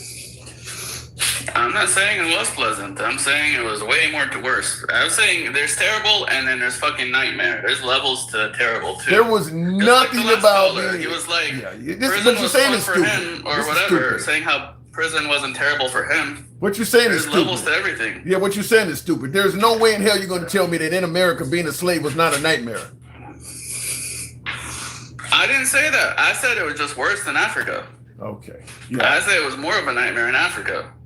I mean, that's all I said the other day, and everything I look up seems to support what I said. Yeah. I haven't found anything that tells me slavery was more pleasant. The point you're making, though, is, like I said, it's almost like trying to say that, being in Auschwitz was worse than being a slave or something like that. Okay, one is 1,000%, one is 950. Who gives a shit? Both are horrible. Being a slave in America was a horrible existence. It's worse in Africa. And? Yeah, I'm not saying one is good, but I mean, maybe Auschwitz was worse because you were getting killed on the regular for being, I don't know. But I haven't found anything that tells me that Africa was more pleasant than America. They were both horrible, but I think Africa was way worse. Do you realize that on the voyage back to America, they actually had nets surrounding the boats, the slave boats, because they wanted to prevent the slaves from jumping overboard to their deaths. People wanted to commit suicide on those journeys. So, in Africa, they slaughtered you. In America, they prevented you from slaughtering yourself. What's the difference? I'm sure they prevented you from dying in Africa too, Tim. Just because it's an ignorant argument. I mean, this is really not something we need to discuss. Then why the hell you bring it up? Then why the hell you bring it up? Because you just brought it up yourself, like right before the last caller. You kept saying to me, what you're trying people to sell them. What you're trying to correct is insane. In the comments, Hanson Soder says MAGA Reacts is right. If you took the time to look up the facts, you would stop blaming the white man for something that existed long before. Long before. Excuses are like assholes, everybody. What am I blaming a white man for something that existed long before? I don't. Hanson said, what are you trying to get at? You're saying I'm blaming a white. Look, let me just say it like this. I'm blaming whites in America for slavery. I'm not going to absolve them of blame because it was happening on another continent before what happened here. I don't care what happened on another continent. We're discussing American history. I don't know why when we talk about everybody else's culture and everybody else's history, and we don't deflect to other nations to make a point. For some reason, when African American history come up, we start bringing up shit that happened in other countries. Do we talk about terrorism in Egypt on 9/11? No, we don't. The World Trade Center, that's not the first place terrorism happened. It happened in Libya. No, you don't do that. You focus on what the discussion is. I don't know why when it comes to African American history, you got to go to other continents to make a point. I mean, because part of the argument is that these people had better lives in Africa. That is part of your argument, right? Like you were doing better in Africa. No, my argument is what happened here was terrible. Were slaves and treated. No, worse. My argument is what happened here is terrible. That's the only argument I'm trying to make. I don't give a shit about what happened in Africa. What they did here is terrible. That's it. But if the alternative is the same thing happening in Africa, which would you pick? If it was a choice between being a slave in Africa and being a slave in America, which would you pick if you had to pick one? I might pick exactly what they put those nets there for. That's what I might pick. If I know I got to spend my entire life in bondage with some owner committing acts of violence against me for the remainder of my life, I may actually pick what they put those nets there for and just end it all. Okay, but that's not one of the choices. The choice. Yeah, because the white man don't want that. Because the white man didn't want that to be a choice. No, but if you had a choice, you have a choice. You have a time. I gave you my answer. Then I would slit my fucking wrist. I gave you my answer. But that doesn't answer the question. If it does answer the question. It does answer the question. If you had to pick, if death wasn't an option, if you had immortality, you just didn't have the power to escape slavery. You're immortal. You can't die. And you had to choose being a slave in Africa or America, which would you pick? Well, according to you, at least I might have somebody. I would pick America. You want my answer? You want my answer? You want to answer it for me? According to you, at least they may actually slaughter me and get it over with there, and I don't have to spend the next 40, 50 years working and getting beat. So I'm going to stay where I'm familiar. I understand the language, because remember, I'm going to a nation where I don't even speak the language. So I would stay where I'm in. I would still stay in Africa. How about the alternative? Let's go the other way around. Would you rather be a fucking You're wasting your time on white this guy? No, this is the other way around. Would you rather be a homeless white guy, basically just poor as fuck, the poorest white guy you could be, or a rich black guy, like a millionaire black guy? In America? Because I pick rich black guy than a fucking poor white man. I do too. What's your point? I mean, there's always levels to everything, because some of your callers make it sound like... Hey, I ain't never had a caller that say I've never had a caller that suggests you're better off in America as a homeless white guy than a rich black guy. I mean, that's extreme, and I would push back if somebody said that. Well, even on the less extreme term, they make it sound like being poor and white is better than rich and black. I ain't never heard nobody say that. The issue that... Because I think a lot of our issues, it has nothing to do, even the stuff you're bringing up has nothing to do with your race. It has to do with your money.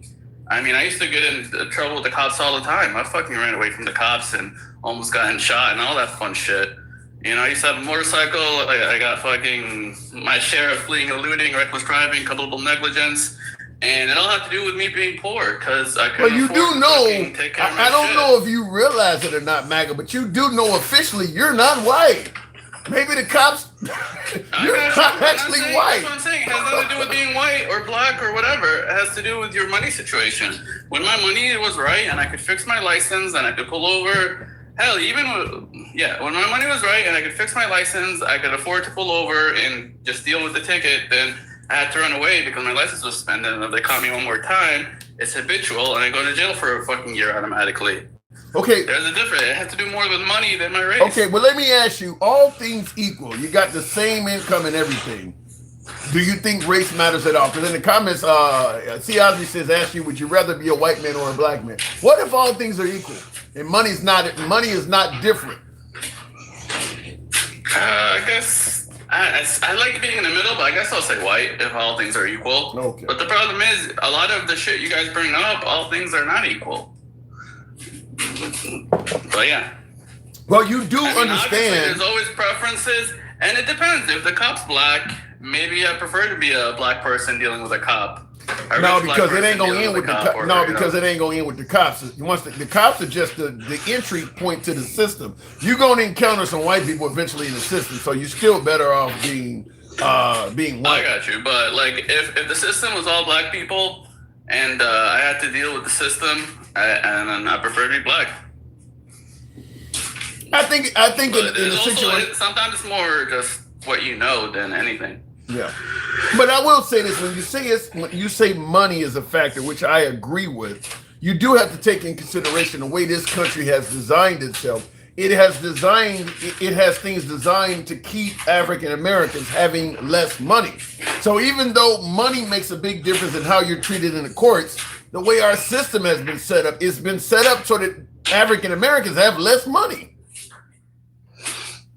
I mean, we've slowly gotten rid of a lot of those barriers. Not all of them, no. I mean, we've gotten to the point where DEI is hiring more racist toward white people and helps. I don't buy that. I don't. Let me tell you this. Why I say I don't buy the whole MAGA DEI argument. If DE or Charlie Kirk said when he sees a black pilot or whatever, if DEI was giving jobs and positions to all these people that are not qualified and didn't earn it, show me the fuck ups. Like Charlie Kirk, show me all of the black pilots that crashed or did something wrong. If they don't have the qualifications and they only got it because of their skin color, show me all the black train engineers that are crashing trains and shit. Most of that shit is crashing from white people. Most of the plane crashes in American history have been white people. So show me if they really the majority is white people. If the majority was black, it would be all black people. I want to see the evidence. Of the country I want to see the evidence. I want to see the evidence that they are DEI and does not have the qualifications. I'm not seeing that. Well, we haven't had DEI in a massive level yet, but it just. Why are we even hiring based on skin color? Isn't that what we're trying to get? They're not hiring. Like Trump fired a couple. Hold on, hang on a second. Trump fired a bunch of high-ranking military officials, suggesting that they were DEI. No evidence presented whatsoever to suggest that person was not qualified. Again, I corrected you on this. It wasn't that they were DEI. But that's what he said. Doesn't matter. He said it. He said it was. They were pro DEI. They wanted that ain't what. That is not what they said. You guys. That is not what they said. No, I don't think he ever said they were DEI. Yeah, he did. Yeah, he did. Just misread the article. But they were pro DEI that wanted to use DEI to hire people and promote people. No, that's why he got rid of them. Yeah. So they didn't fire any top-ranking military officials saying that they themselves got the position from DEI. Not one. Yeah, because there's no checklist on the fucking thing that's like, oh, this is a DI hire. Yeah. You know, it was usually those things. It was just done. It wasn't actually like, hey, we're hiring this guy because DI. They were firing. I mean, I've heard of them firing people in law enforcement, civil services. I mean, even Elon Musk, some of the people they fired, they claim were DEI. I haven't seen them show evidence of one single person they fired that said this person did not actually have the level of education or expertise that was needed for that job. Not one. They're yelling DEI all over the fucking place, but they're not producing anybody that has a job that's not qualified. I think they're yelling DEI, but I've never seen any actual DEI fires either. Like, who did they fire? Have they actually showed you anybody? Have they showed you anybody that's got a job due to DEI? I mean, that's not something you mark down. It's usually like, it's a program that the people in charge are running and just doing it. It's not like like I said, it's not a check mark. It's not something that they file in their paperwork. It's like, oh, we hired this guy. We gave him extra points because he was LGBTQ or black or whatever. I don't think that it goes that far. We stopped it before it got that far. You didn't stop shit. You didn't stop shit. If you can't show me anybody, bullshit. If you can't show me a single person that's gotten a job that didn't deserve it because of their skin color, then you're just making this shit up to get rid of people of color. That's what it really is about. Is we don't like the fact that hold on, let me finish the statement. We don't like the fact that women, LGBTQ, and people of color are rising to high-level positions. So we're going to make up a bullshit excuse to suggest they don't deserve it without proving any of that is valid. See, you're fucking. Where's the evidence? What we said. Where's the evidence? Where's the evidence? We just don't want to hide. Where's the evidence? Evidence? You have no evidence. You're just. I do. I got evidence of people getting. I got evidence of people getting fired without any. I got evidence of them yelling DEI without showing any proof that anybody is DEI. They were yelling DEI, but didn't say they fired this guy because DEI. We're trying to eliminate DEI before it even fucks up anything. How can you eliminate something? You're eliminating. How can you eliminate? How can you eliminate something you haven't even proved exists? Because the people hiring says we're using it, but they haven't really marked the people as we hired them. Like basically, they were pro DEI. They wanted DEI. It's like you saying, "Oh, I like DEI." But you haven't really got a chance to hire anybody yet. So why are you even complaining then? How many people DEI have you had? You got a top brass in the military, and you're going to get rid of this highly experienced person because you're claiming he wants to put people in that are DEI. You're not going to you don't have a single person that he appointed that you can prove. You're firing him because I think in his head that is dumb. So in other words, but he hasn't done it. He's telling us he wants to do it. What do you want? Do I not believe his own words that he's telling us he wants to do a DEI hiring? Where's the evidence of that? Like, I don't believe you. Prove it first. Where's the evidence of some general that told them I want to hire people based on skin color? Where's the evidence of even that? Well, they were pro DEI people. That's why. Where's the evidence? I got. Where is the evidence that they're doing this? They said it. The people said that it was the people that were fired were pro DEI. You ain't seen none. You don't have any evidence of somebody on record saying that. And say, I got fired for being black. Instead of, why didn't they fucking oppose the argument then? Why didn't they come out and be like, here's what I don't understand. Here's what I don't understand. How many of them have come out and were like, I don't believe in DEI. They just fired me because I was black. Here's what I do not understand. Has any one of them said that? I think everything about this is fabricated to get rid of people of color, women, and LGBTQ people. All of this shit is fabricated. If you had this meeting, you would have proof. Saying I reject DEI. You would have if this was actually happening. If it was actually happening, you should be able to show me all sorts of people in the military that got promoted to positions that didn't deserve it. Other than he's in his head, he wants to hire people like that. I never once said they didn't deserve it. I just said we shouldn't use it ain't happening to hire people. Period. It ain't happening. I don't care what their nationality. I don't even think it's used for black people. I think it's used more for LGBTQ. They hire more of them than anything. I think more them. You would have me. Because if it wasn't for LGBTQ, they would still call it affirmative action. You would have me more on your side if they were producing a bunch of unqualified people. The fact that they ain't producing nobody in a high level position or any position for that matter that is unqualified speaks volumes. People may when they were doing all the racist hiring and they hired all those white people, they're like, show me that these white people are not qualified. You said they DEI. probably said the same dumb shit when they were being racist. Okay, well, before before DEI. It ain't happening. The fact that you don't, it ain't happening. Hiring white people. The best you got. The white people back I in the asked day, you. the white pilots I back asked in the you to day. give me your answer. The best you got is they're firing people because it's in their head and they want to do it. You don't have any evidence that it ever happened. They're firing high-level people because they're saying, "Well, he wants to do this." If you have a job to do, and you're telling me you don't want to do the job the way I want, why would I keep you? Do I wait for you to do the job your way, or do I just fire you? I don't believe that people told them that. I think what you're doing is you're going by what the Trump administration is telling you as fact. I don't think that these people ever said they even wanted to do that. Well, I believe that was the reason they got rid of them, because they wanted to hire DEI. Yeah. I don't think it had to do with. I don't think they were DEI hired. Here's what I really don't understand. Here's what I really hold on. Here's what I really don't understand. We're bitching about DEI, but ignoring the fact that Trump is hiring solely based on loyalty. All of these motherfuckers are actually unqualified. I asked you for names, you can't give me shit. I can give you plenty of people that Trump has brought on that are unqualified and brought them on solely due to loyalty.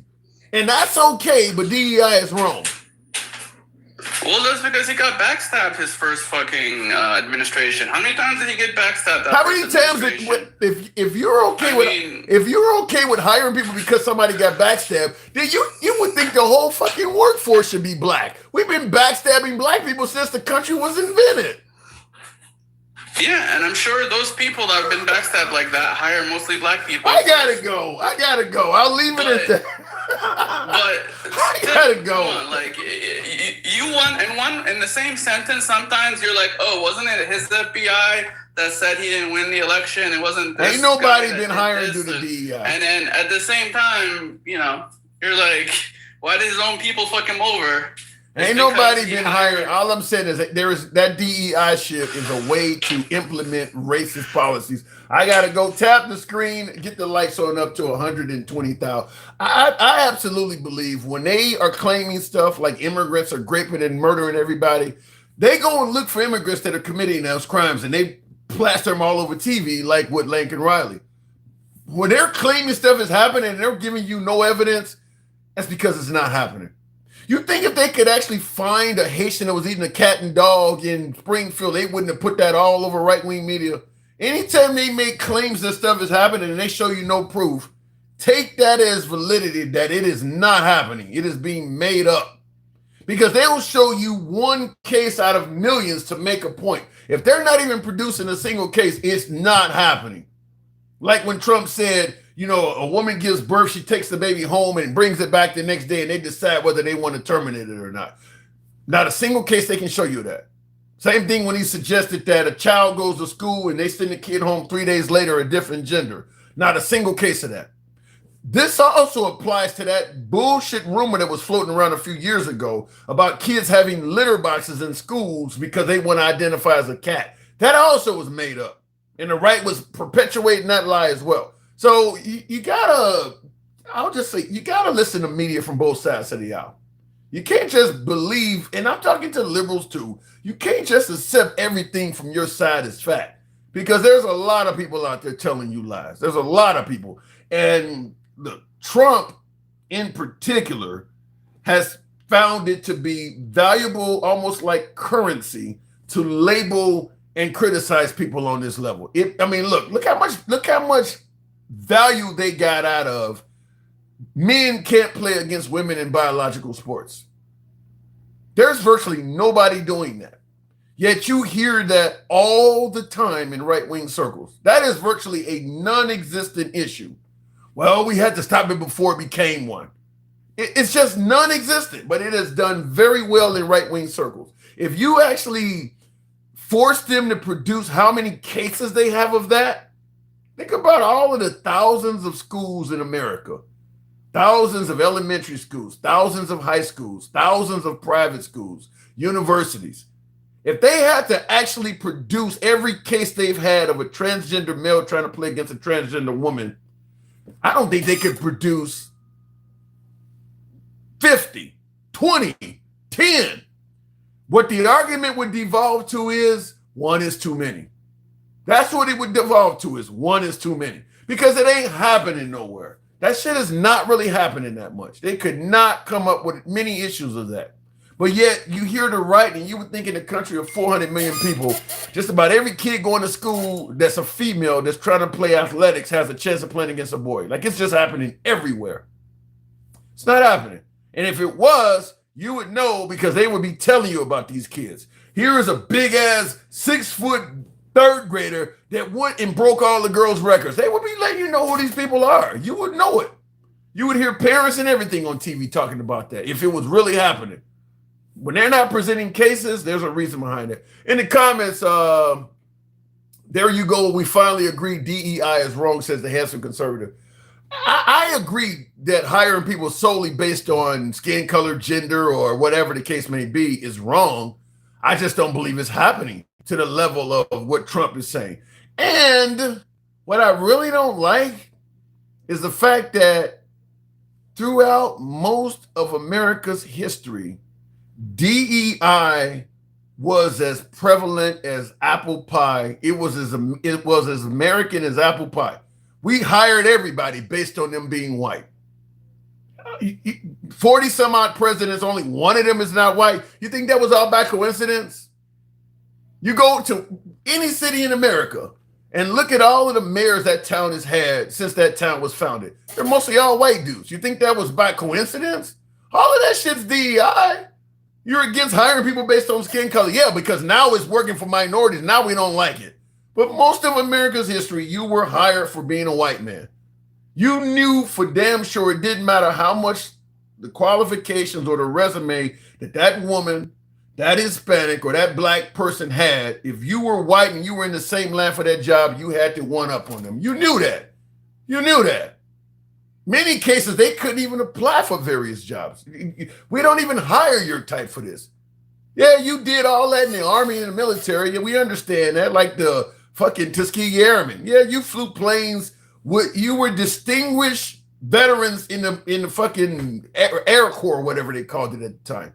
But when it came to getting out and trying to get a civilian job, flying aircraft, even a novice white male pilot was going to beat them. You knew it already. DEI has always been around. I don't know why all of a sudden now, well, it's because it's benefiting people that are non-white males. But when it was benefiting white males, it was fine. Some of this shit, you just got to look at it. In the comments, Goddess says Gangsta Grandma will be proud of me. Really? Tap the screen, get us on up to 120,000. You guys are crazy. The volleyball girl that got paralyzed by the mentally ill boy on the other team, look it up, says CRXR. This is what I'm talking about, though. I doubt if there's what you're talking about is going to fall under the category of one is too many. This ain't happening. That shit, what you're talking about, that ain't happening. Look, think about how many football players get concussions in grade school and high school playing football. That's common. The stuff you're talking about, that virtually happens nowhere. Where you're saying that a volleyball girl played against a biological male and she got paralyzed during an injury or something like that. That's some shit where we're taking one incident and trying to make it sound like it's happening all over the country. That's not happening. That's a one-off incident, if it is true even. I've never heard of that. But even if it's true, out of the tens of thousands, if not millions of students, nobody's dealing with that. And I seen in the comments, We the Rebel said, you were talking about the guy who, Pobo. I saw this. I meant to read it, We the Rebel. I apologize for being so late. But you said, I'll kick it with this dude. Even if he is a hoodlum, you know why? Self-accountability. Godspeed. He was talking about Pobo, the one that was suggesting that prisons are not that bad. Tap the screen. Help your boy out with the hat, mustache, TikTok cap goals. Certainly the TikTok cap. We'll go back to the box. We'll make it happen with the one and only Doomsday. Good evening, Doomsday. Talk to me. You know, you say these things, and my daughter played against a team with a male volleyball player. I mean, you know, transgender. Was that transgender? Yeah. Okay. Keep going. And so, just because something happens rarely does not mean that it's right. So I wish you would have that. I wish you guys would have that same energy when the cops are kicking our ass, when you're saying 99% of them are good and they just want to go home to their families. There's a lot of bad cops. You don't want to hear that with the cops, but you want to talk about a transgender person. Stop doing stuff to get pulled over, Tim. Stop being victim. I mean, just, good God. Keep going. I mean, I don't know what you're doing to get your ass whooped by the cops all the time, but knock it off. You do know there's a whole lot of people that get mistreated by police, that the police have, like George Floyd, for instance, even though George Floyd was Here's what I love. Here's what I do know. 90% of the people protesting those things are white. They are the ones standing next to you protesting in your behalf. I don't know about you ignore it. I think 90% is because you're a victim. I think 90% is a severe markup. It ain't 90%. That's a severe markup. It is, though. It ain't no 90%. It is. And you ignore it and you downplay it. So why they take your side, I don't know. Because you ignore them. I can tell you right now. Talk about them like I've been to some BLM protests with a lot of white people there. It ain't 90% is way over, or that is overreaching. You think 16% of the population is enough of a voice to change shit? Trust me, it's not. Yeah. In certain areas it is. Maybe not at the federal level, but in certain areas we're way more than 60. In Chicago, we're way more than 60%. Yes, certainly. And you would think that those would be heaven on earth for black people. It is. But they're not. Actually, they're the most hellish of escapes for black people. That actually ain't true, Dooms. And I'll tell you. It is true. Let me tell you why. Let me tell you why I say that. There is plenty of African Americans, black on black crime is what you guys said. There's plenty of that in Chicago. However, when you look at the wealth in the black community, the chances of getting a good job, a house with a picket fence, a nice car, living the American dream, that happens in those cities you're talking about that are hellish. That don't happen in rural Alabama. That happens in places like Philly, Chicago, and DC. So it ain't all hell on earth. You want to make a really good living as an African American, chances are you live in those areas. You don't live in rural Georgia somewhere. Places like more rural places are far more tolerant. But they don't have any opportunities. They don't have any jobs, though. It's not true. Bullshit. And by the way, the minute that the reason that, look, say what you want. You've got guys like Tim Scott, who is elected Republican in a majority white place. So we would have had a black president way before, if the right candidate had come forward, way before we did. If the right candidate. Look at Ketanji Brown Jackson, right? Black woman. The only reason she has that job is because Joe Biden said the next Supreme Court justice is going to be a black woman. He didn't mention anything about her qualifications. He just said, I'm looking for a black woman. And so if DEI is not, that's a perfect example of DEI. But if that doesn't exist for you, then why even worry about it? Well, first of all, you guys suggest that DEI means didn't earn it. I agree with you. Biden announced that. Hold on. Earn it? Well, she has a law background. The same thing all of the justices have. She has a law background. She is humiliated. Every single decision. She humiliates. But that's your right-wing opinion. I expect you. You probably think Sotomayor and all of them are like that. Even on the people that are on the same side as her. Bullshit. But, I mean, look, whatever. If you want to ignore the people that you need in order to get any kind of, I mean, again, I remind you. Who am I ignoring? Who am I ignoring? Look, Tim, black people are 16% of the population of this country. I've heard that already. You're not politically relevant. That ain't true. Okay? That's not true. It is true. There is a such thing as, hold on. That's why they have the Electoral College. By the Electoral College standards, not the popular vote, but by the Electoral College standards, we are relevant. No. Yes. You used to be relevant. No, you were replaced. How did we lose our relevance? How do we get replaced? Talk to me. The minute that they started allowing they started catering to all of the illegal immigrants in this country. Oh my What you tell me? Go ahead and tell me right now, while we're all listening, how your life is better. You are bitching, and your life should be way better after 60 years of voting Democrats. I'm not even 60 years old. Well, actually, you're wrong about that. You are wrong about that. You've been alive. You are absolutely wrong to suggest our lives is not better after 60 years of voting Democrat. If you graph the progress of the black community, I mentioned this on my last live, whether we're talking about owning small businesses, we're talking about wealth in the black community, blacks graduating from high school, getting advanced degrees, working in professional positions in the military, in politics. If you graph all of that progress on a graph, you will notice that since the Civil Rights Act, that stuff is skyrocketed in the black community. You think that has something to do with, and by the way, I would love for you to graph the wealth of a Republican black person in this country and a Democrat. Okay. Why don't you look at that? Find out what the generational wealth of a black Republican, the education of a black Republican is. Mm-hmm. That would be interesting. But this idea that it's taking you 60 years and you are still crying every single day? First of all, when you look at the average black Republican friend, the numbers are significantly smaller. That's the first thing, and they're older, which is a good thing. Which adds to what I'm saying to you. I don't see even that. At a small, you talk about a minority, right? You had just admitted black Republicans are a micro minority in the Republican Party and are still whooping that ass. I don't see how they're whooping that ass.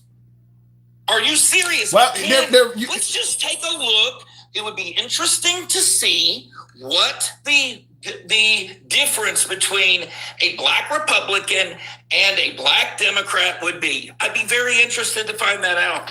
Well, I can tell you one of the things. I use this example all the time, that if you put 10, 20, 50,000 African Americans in a Coliseum and tell them, I need you guys to hash out the 5 most pressing issues you believe this country should address. The 5 issues they come up with, whatever they are, and you could be in Wyoming doing this, or Dallas, or Chicago, wherever. The 5 issues they come up with, black Republicans are usually on the other side of those issues. Black Republicans do not typically feel the same concerning issues that the average black American, like for instance, Tim Scott probably don't even believe police mistreat African Americans at all. He would be the same guy arguing that all that stuff ended hundreds of years ago. I think he doesn't focus on that. No, he don't believe it exists. He don't believe it exists. I don't believe that that's true. I don't believe that's true. I do. I believe that Tim Scott knows what to focus on. He focuses on keeping himself out of those situations and his kids out of those situations. He knows that by acquiescing to that individual at the moment and giving him no reason to act like an absolute jackass is probably going to render a better outcome for you than by you showing your ass every time you're pulled over and stopped. Okay, but Al Sharpton or Jesse Jackson, the late all of them folks, they don't commit crimes, but they still see what's going on. LeBron James is a billionaire. They don't commit crimes. They commit crimes against the black community. What is that? What do you mean? They are your biggest problems. Bullshit. How are they the biggest problem? Jesse Jackson and Al Sharpton, you don't think that they're a much larger problem than any? They do worse things to the black community than any white person's ever done. I don't think that. I'll tell you why I say that. I believe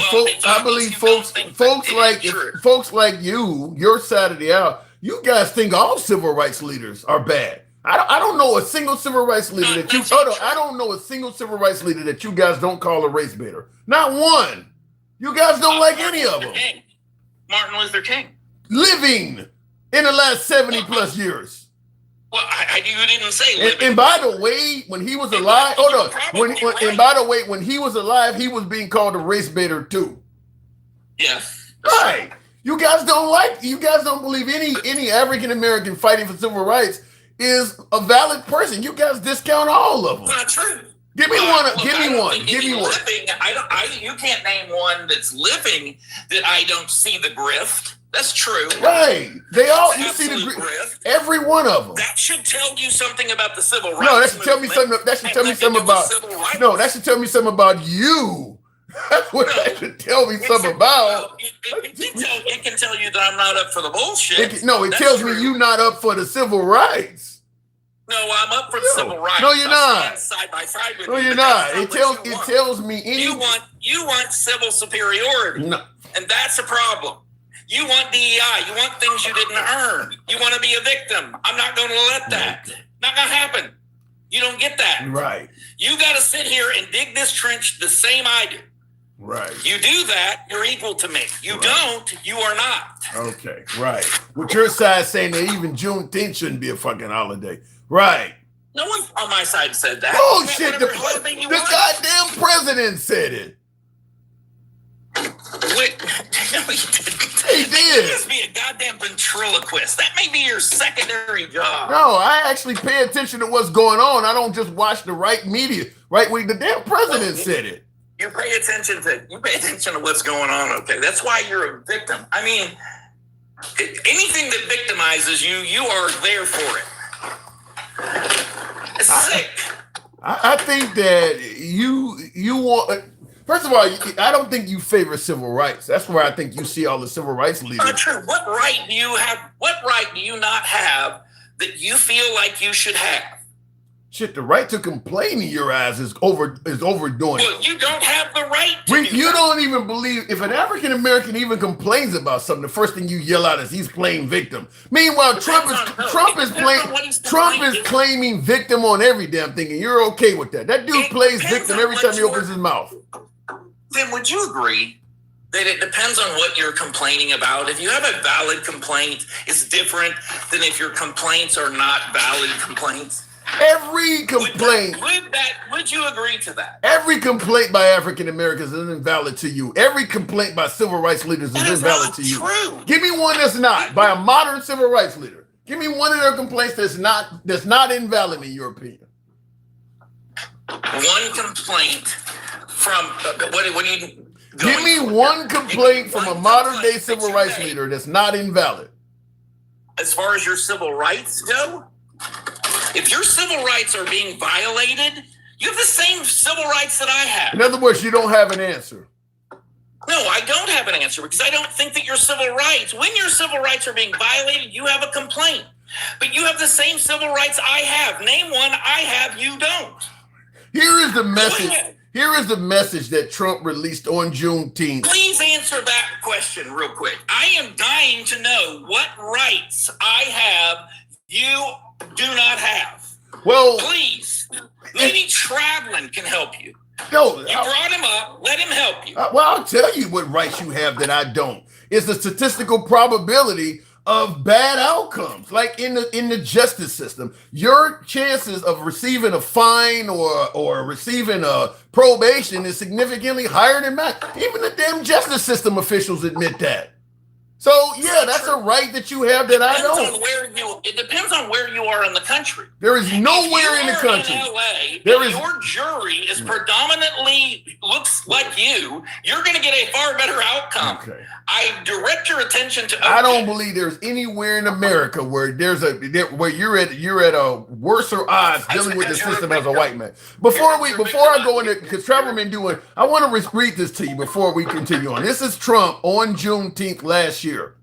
He tweeted this out. Too many non-working holidays in America. It is costing our country billions of dollars to keep all these businesses closed. The workers don't want it either. Soon we'll end up having a holiday for every once working day of the year. It must change if we're going to make America great again. He didn't say Happy Juneteenth. He posted that on Juneteenth. Yeah, did he mention Juneteenth in that posting? Or did Juneteenth remind him that there are far too many? He didn't identify what holidays. He did post it on Juneteenth because it reminded him that there's a lot of bullshit holidays out there. I happen to agree with that. Travelman, talk to me. How you doing, bro? I don't know, man. I don't even know what? I'm sick and tired of every time you have a black lawyer or anybody that's on the national scene, the first words out of their mouths is race hustler or any other derogatory term that they can come up with. And like they forever talk, they love to bring up Jesse Jackson, race hustler. But they never talk about the fact that without Jesse Jackson, you would not have any black distributors of Coca-Cola or Pepsi. Okay, you would not have more franchisees in Burger King. You wouldn't have the stuff up in Anheuser-Busch. Jesse Jackson was the one that was in there pushing that. All right, so cut the BS. You guys make me sick. Jesse Jackson. You make me sick. Great idea. You guys make me sick. You sit around here and you talk that BS. Let me finish what I'm saying. Let him finish. Let him finish straight talking. You can rebut straight talking. Let him finish. You guys like to come up with all that BS and talk. What rights have you got that I have that you don't have? You know that's a bunch of BS. No, I don't. There are hundreds of damn discrimination cases in the courts right now against J.P. Morgan, Goldman Sachs. It's all kind of cases and shit going on right now that people are filing. Hold on. That's a very good point. And those are all against private companies. And I hope you win every single one of those motherfucking cases. They're not just I am not talking about that, and you know it. So there's no discrimination cases. Wait, hold on. There is no discrimination cases against the federal government, against the police department, against civil services and city jobs. There's none of that. It's only private entities, huh? No. But what I am saying to you is, if you prove your case of discrimination, I hope you win it, and I hope you become. Now you're gonna change it around, and then let me tell you something else. Ronald Reagan said, "I am going to put a woman on the Supreme Court," and he put Sandra Day O'Connor up there. Does that make her DEI? Yes, it's exactly who that is. Good. I'm glad you admitted to it. And if you take a look at, I have been yelling and screaming about it. If you take a look at Ketanji Brown Jackson's qualifications and where she served and what she has done, and put it up against any one of them clowns on the other side, and she would lose against that stack up. We've already done it. What do you think her problem is with it? You don't know her qualifications. I do. She has served at different levels within the judicial system. About this, Travis. The only thing where Amy Coney Barrett did was she was a professor and something else. She don't have nearly a breadth of experience that Ketanji Brown Jackson has. Who? Amy Coney Barrett. Yeah, if she was not qualified, she shouldn't be there either. Matter of fact, I drag her out before I got with Ketanji Brown Jackson. I'll just say this. Hold on. I will just say this. Hold on. I'll just say this. Hold on. I will just say this. If Biden appointed a black version of Pete Hegseth, you guys would be yelling DEI. That dude is not qualified. That dude is not qualified for that. He is the exact version of that. The country begged Colin Powell to run for president of the United States. The whole country begged the man to run. What does that got to do with it? What does that got to do with what I just said? What does that got to do with what I just said? What I'm saying to you, well, they both occupied the same position, number one. But number two, the whole reason that you're making this claim is because you think that there's some racism involved. It's not. Dude. I don't like you, and being black has nothing, in your case, nothing to do with it. They just said Hegseth tried to assume or tried to make it like C.Q. Brown was a DEI 4-star general. Okay. That's what he said. Okay. Is he? Who? Dude, do you know anything about how to get to be a 4-star freaking general? Yes, I do.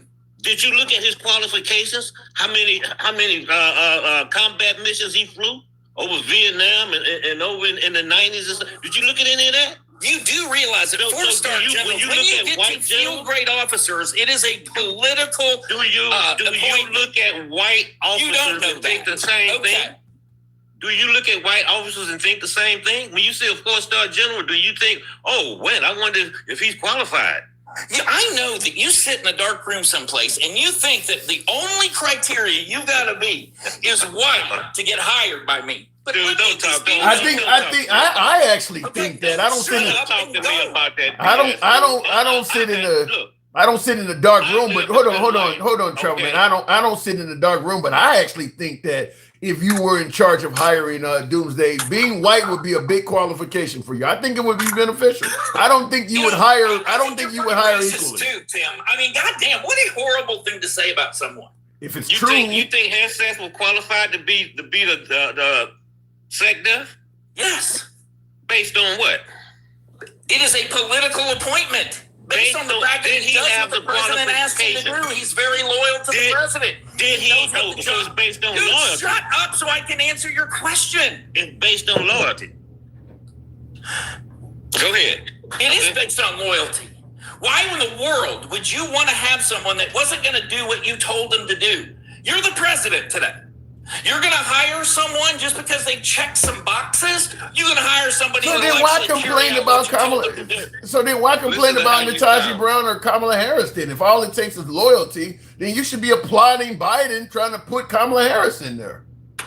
Look how you sound, dude. That's how Trump became president. Look, wait a minute. Hold on a minute. Look how you sound. You just said you don't want a Secretary of Defense that's going to give you feedback and push it back if it's something you're trying to do that's not right. He's not giving you the right information. But you know what? That's why we're sitting in the situation that we're sitting in right now, in a war that we can't get out of, that got the Middle East fired up. That's exactly why, because of stupid shit like we that. We are 100% in charge. And I'm sorry that you don't recognize that.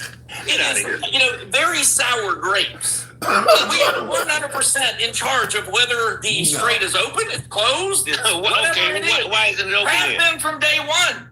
Why isn't it open? That Iran somehow has it over on the United States? Dude, don't be so ignorant. Answer my question. Why isn't it open? It is open. It's wide open. You see, do you ever check the traffic? Do you ever check the traffic for the Strait of Hormuz? 2 ships went through the Strait of Hormuz yesterday. Whose? 2. TWO.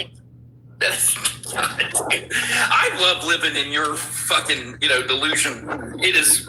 Thank you for the hat mustache. Somebody, help your boy out. This is entertaining. Goddamn it, I'm an ass. I'm a griff. Help your boy with the hat mustache. TikTok cap goes. You're crazy. Straight talk. The Strait of Hormuz. You're making it sound like Iran has no power over the Strait of Hormuz, and that's just. That's what happens when you listen.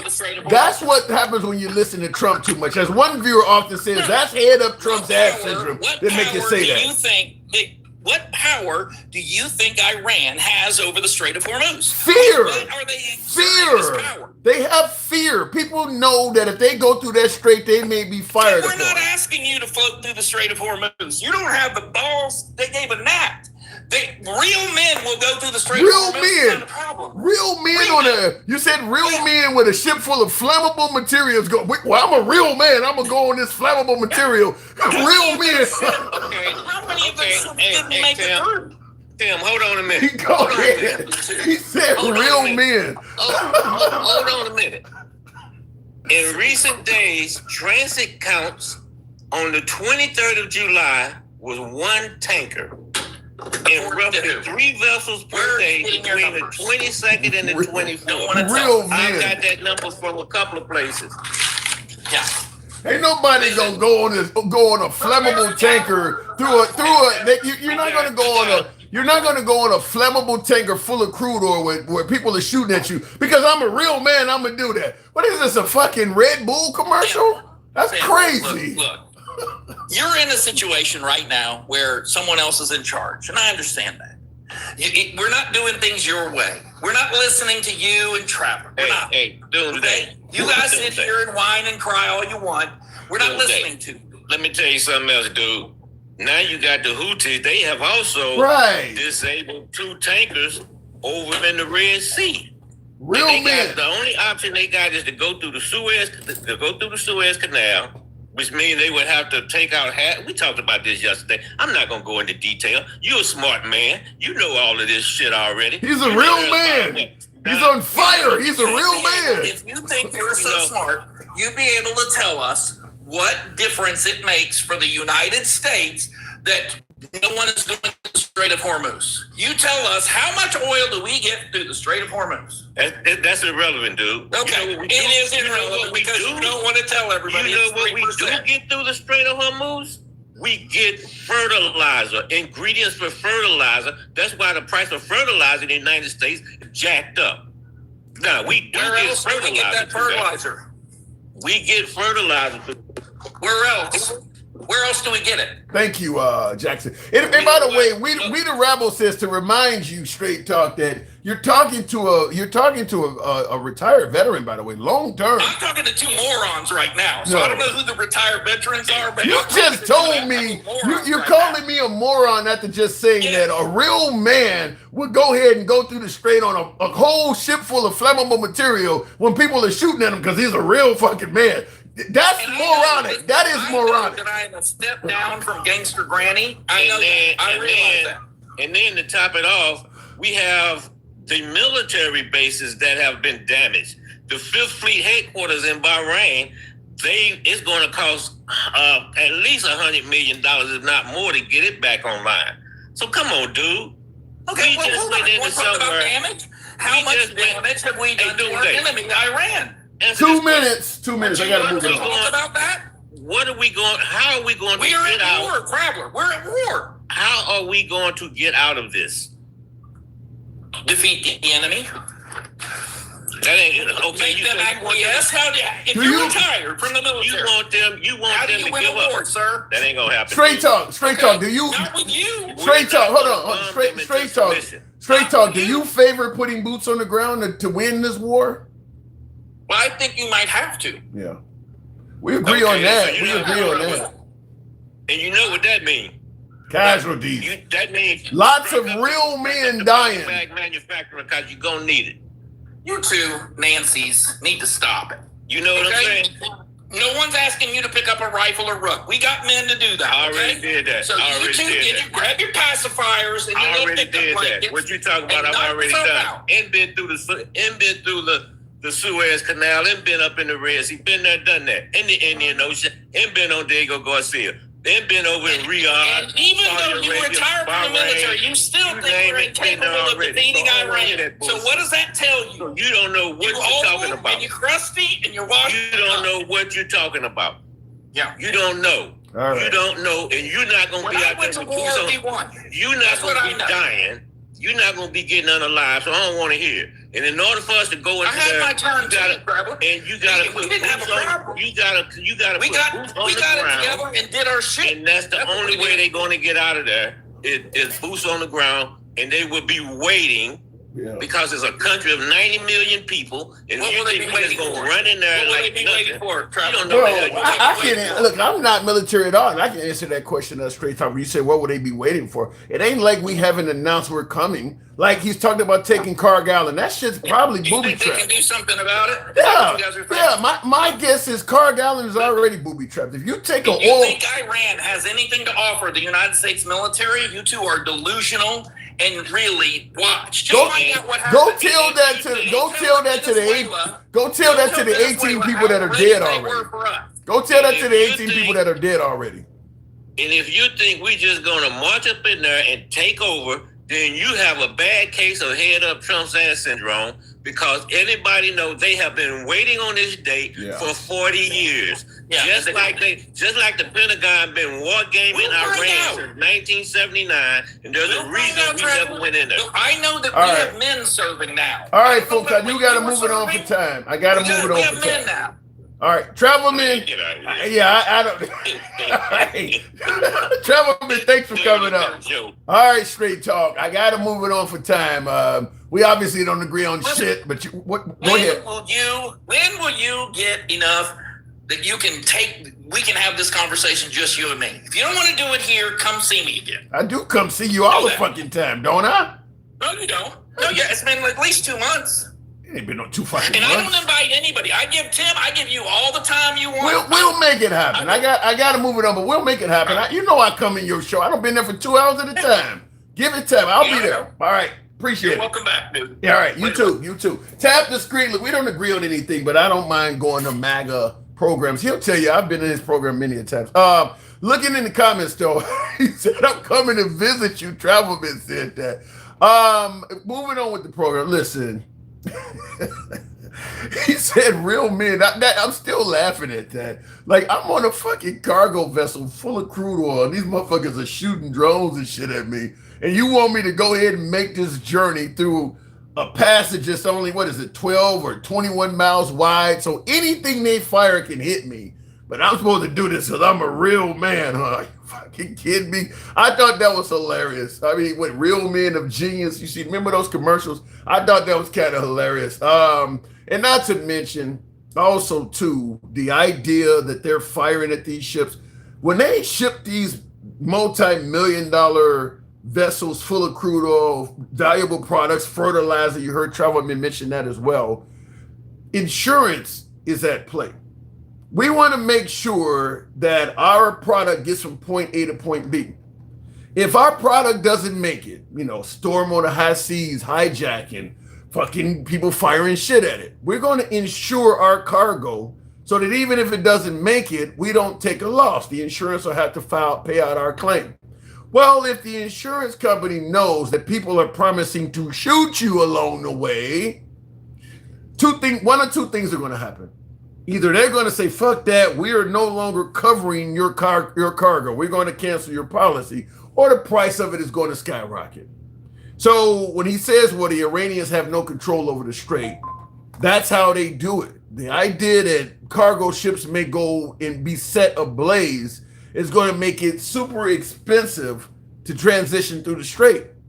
No insurance company is going to fuck with that. They shooting motherfuckers. I'm not insuring that. They shooting y'all.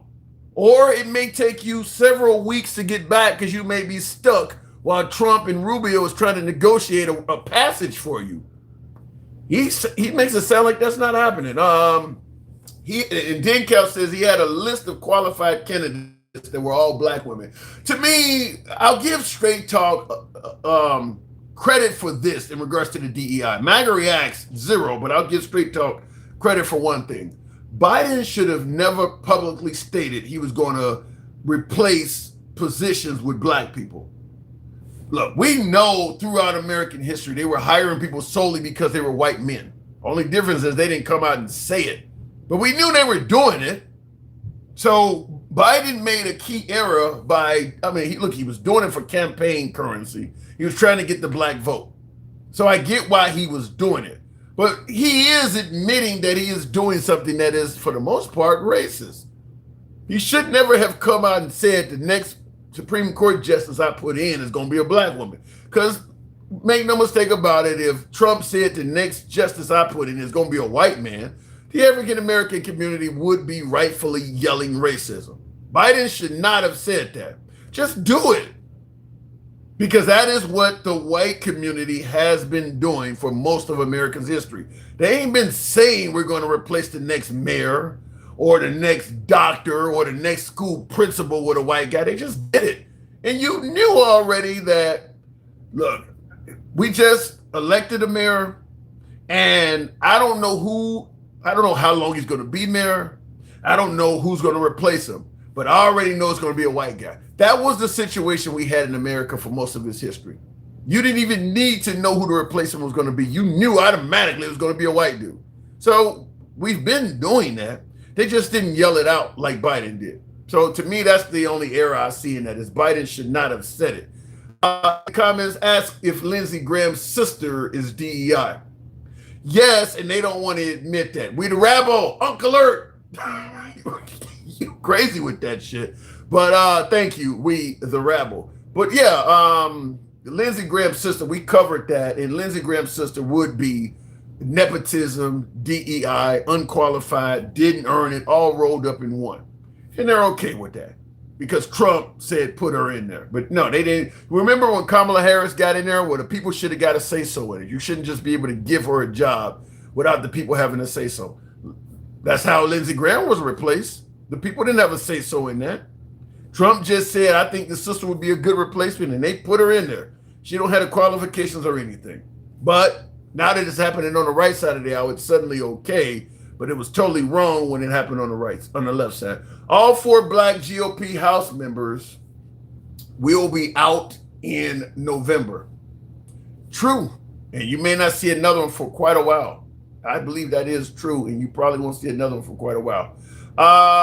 Trump said it is only 14 dead because 4 died. Yeah, that's crazy. He tried to play games with the death total.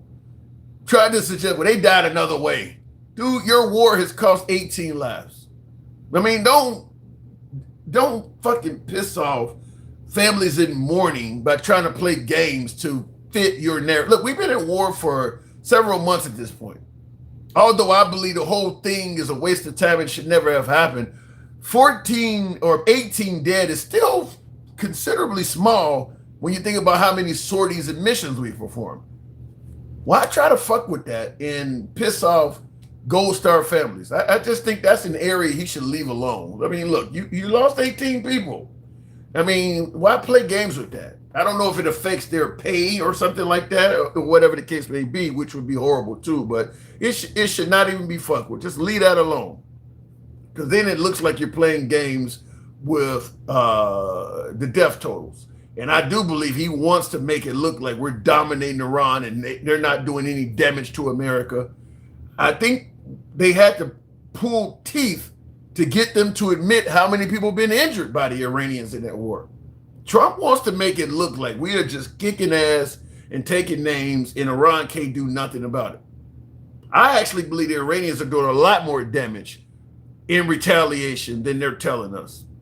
But we won't know that as long as Trump is in office. Now, going back to the box, though, tap the screen, get the likes. So we'll go to Unapologetic. Love the name, Unapologetic Black Man. Good evening. Welcome to the program. I believe it may be more. Yeah, I do too. I don't believe they're being honest about that. Unapologetic. Good evening.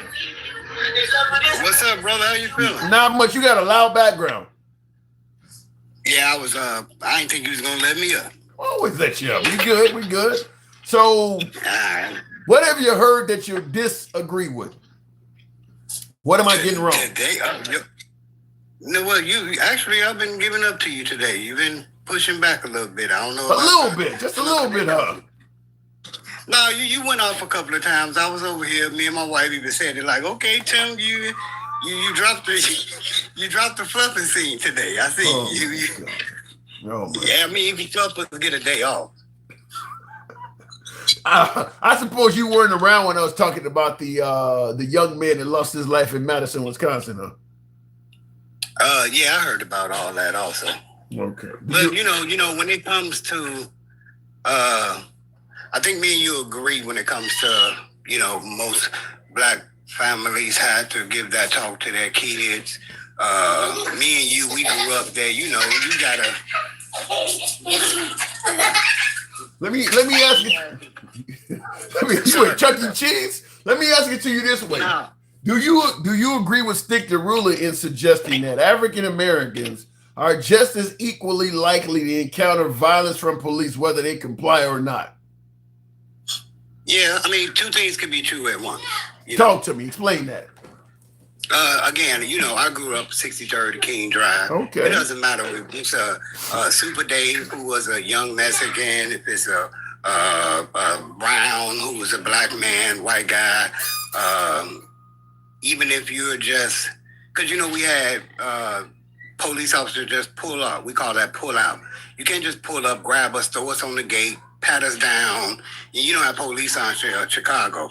They'll pull your pants open, a flashlight down your butt, your front area.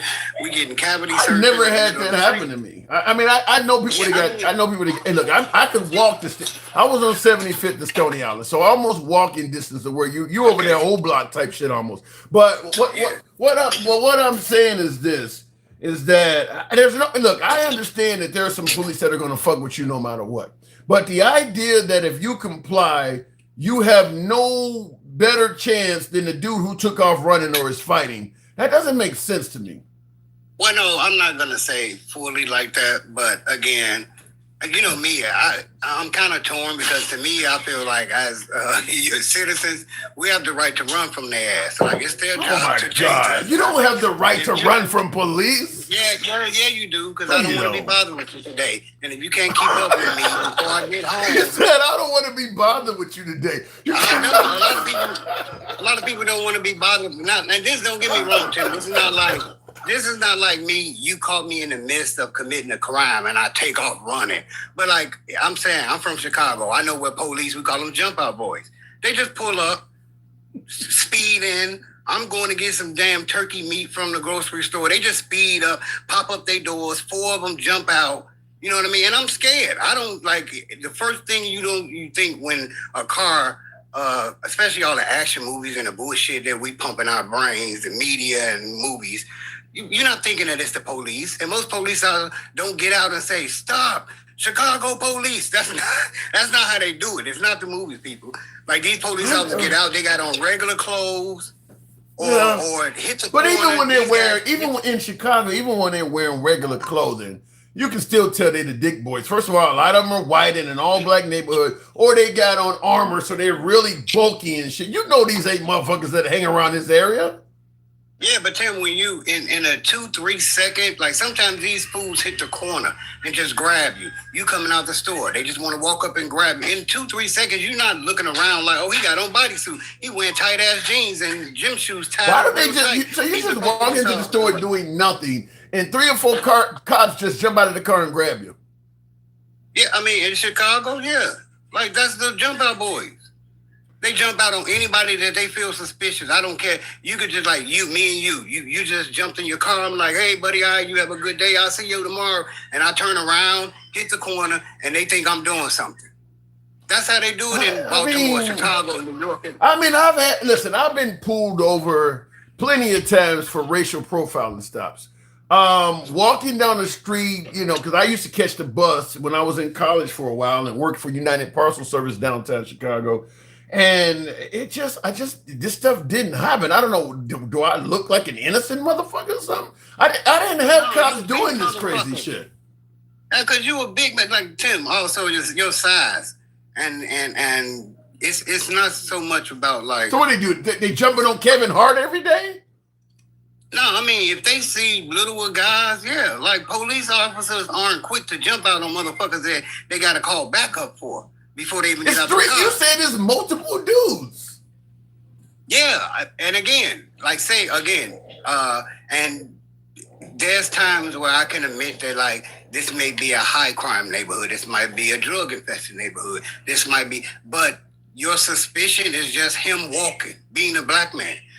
If that I don't want to sound like if that black man complies or not, the police officers already have a certain type of attitude and/or they There's got to be something more to it. I don't want to sound like the Blue Lives Matter, All Lives Matter people, but I need to see what you look like. What's making them jump out on you like that? You certainly ain't walking around looking like Farrakhan. Something's causing them to do that. It's just like this, right? I can be a officer, and I'm put into a high crime neighborhood. Okay. So anything that looks suspicious to me, I can jump out and do something about it, right?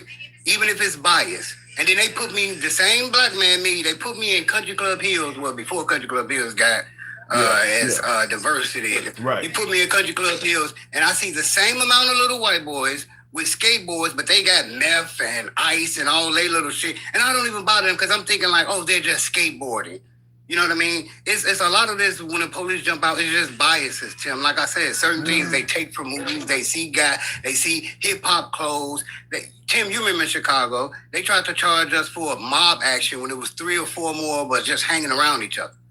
Like mob action? Really? You telling me I can't have friends? Yeah. And we can't walk to the I've heard, being a long time native of Chicago, I've heard the stories. It never happened to me, so maybe I'm on the wrong side. I lived in Milwaukee as a teen as well, and I heard the stories there. This stuff never happened to me. I don't know. Maybe I didn't hang around a certain type of something about what I did didn't attract them like that. I got profiled. Being a black guy behind the steering wheel, Downers Grove and some of the suburbs you might be thinking of as well. But in terms of just walking down the street and motherfuckers jumping out of cars and grabbing me, it's never happened to me.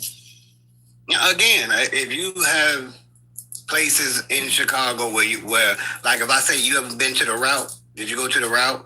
Did you go to Union Hall? See, I'm naming places that you haven't been to. You know what I mean? And I get it. Certain places. Well, just like I mentioned in the beginning, just like I mentioned earlier in the live, I wasn't one that hung out in the streets late at night because I've always been taught that ain't nothing good happening at the midnight. Ain't nothing out there but cops and criminals. A lot of drama in Chicago, for instance, a lot of that shit happened in the wee hours of the morning.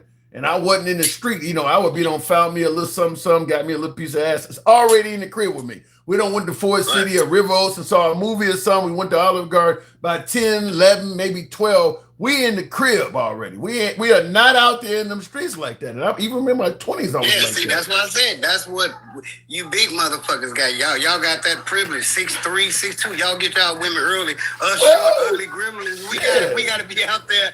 We still looking for them till around 12. Us short, ugly gremlins. We still got. Listen. I spent a few nights at the Click or at What's Poppin'. If you know these places back in the day in Chicago, I was out there a little bit, but for the most part, I went and I had already grabbed what I needed to grab. We went on actual dates where we went to, I went to the movies or a comedy show or some shit, took them to eat, and then we went back to the crib and I just set that out. But, it wasn't about being out there at 2, 3 in the morning because that's when they fucking with you. No, I get it. But again, it's like I said, I'm from Chicago. I've been from. And these are like just my stomping grounds and my family because our last name Jackson. My mother's Lady V. My uncle is Snoop. My father is Headquarters. So like people know me in Chicago. And I've been from 35th to Jeffrey Manor. And I'm not saying it's, the best neighborhoods, but the misconception a lot of people have about Chicago, they think Chicago, rough neighborhoods, projects everywhere.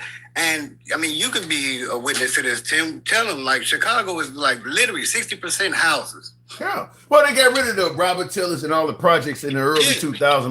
Most of the projects in Chicago have been torn down because I grew up in the Robert Tillers over the summers all the time. I had family. My dad even lived there for a while. So I know what it's like to be in Ida B. Wells or the fucking Altgeld Gardens or fucking, I've been in, even Cabrini, I went in there sometimes, back when it was up. So I've been in all of them, but I don't know. I just never, I would go from point A to point B with a purpose. I didn't, I wasn't the kind of motherfucker who would just be standing out in front of a liquor store for 3-4 hours, just talking to the fellas. I didn't, because that's the kind of shit, either the cops fuck with you or your rivals catch you slipping.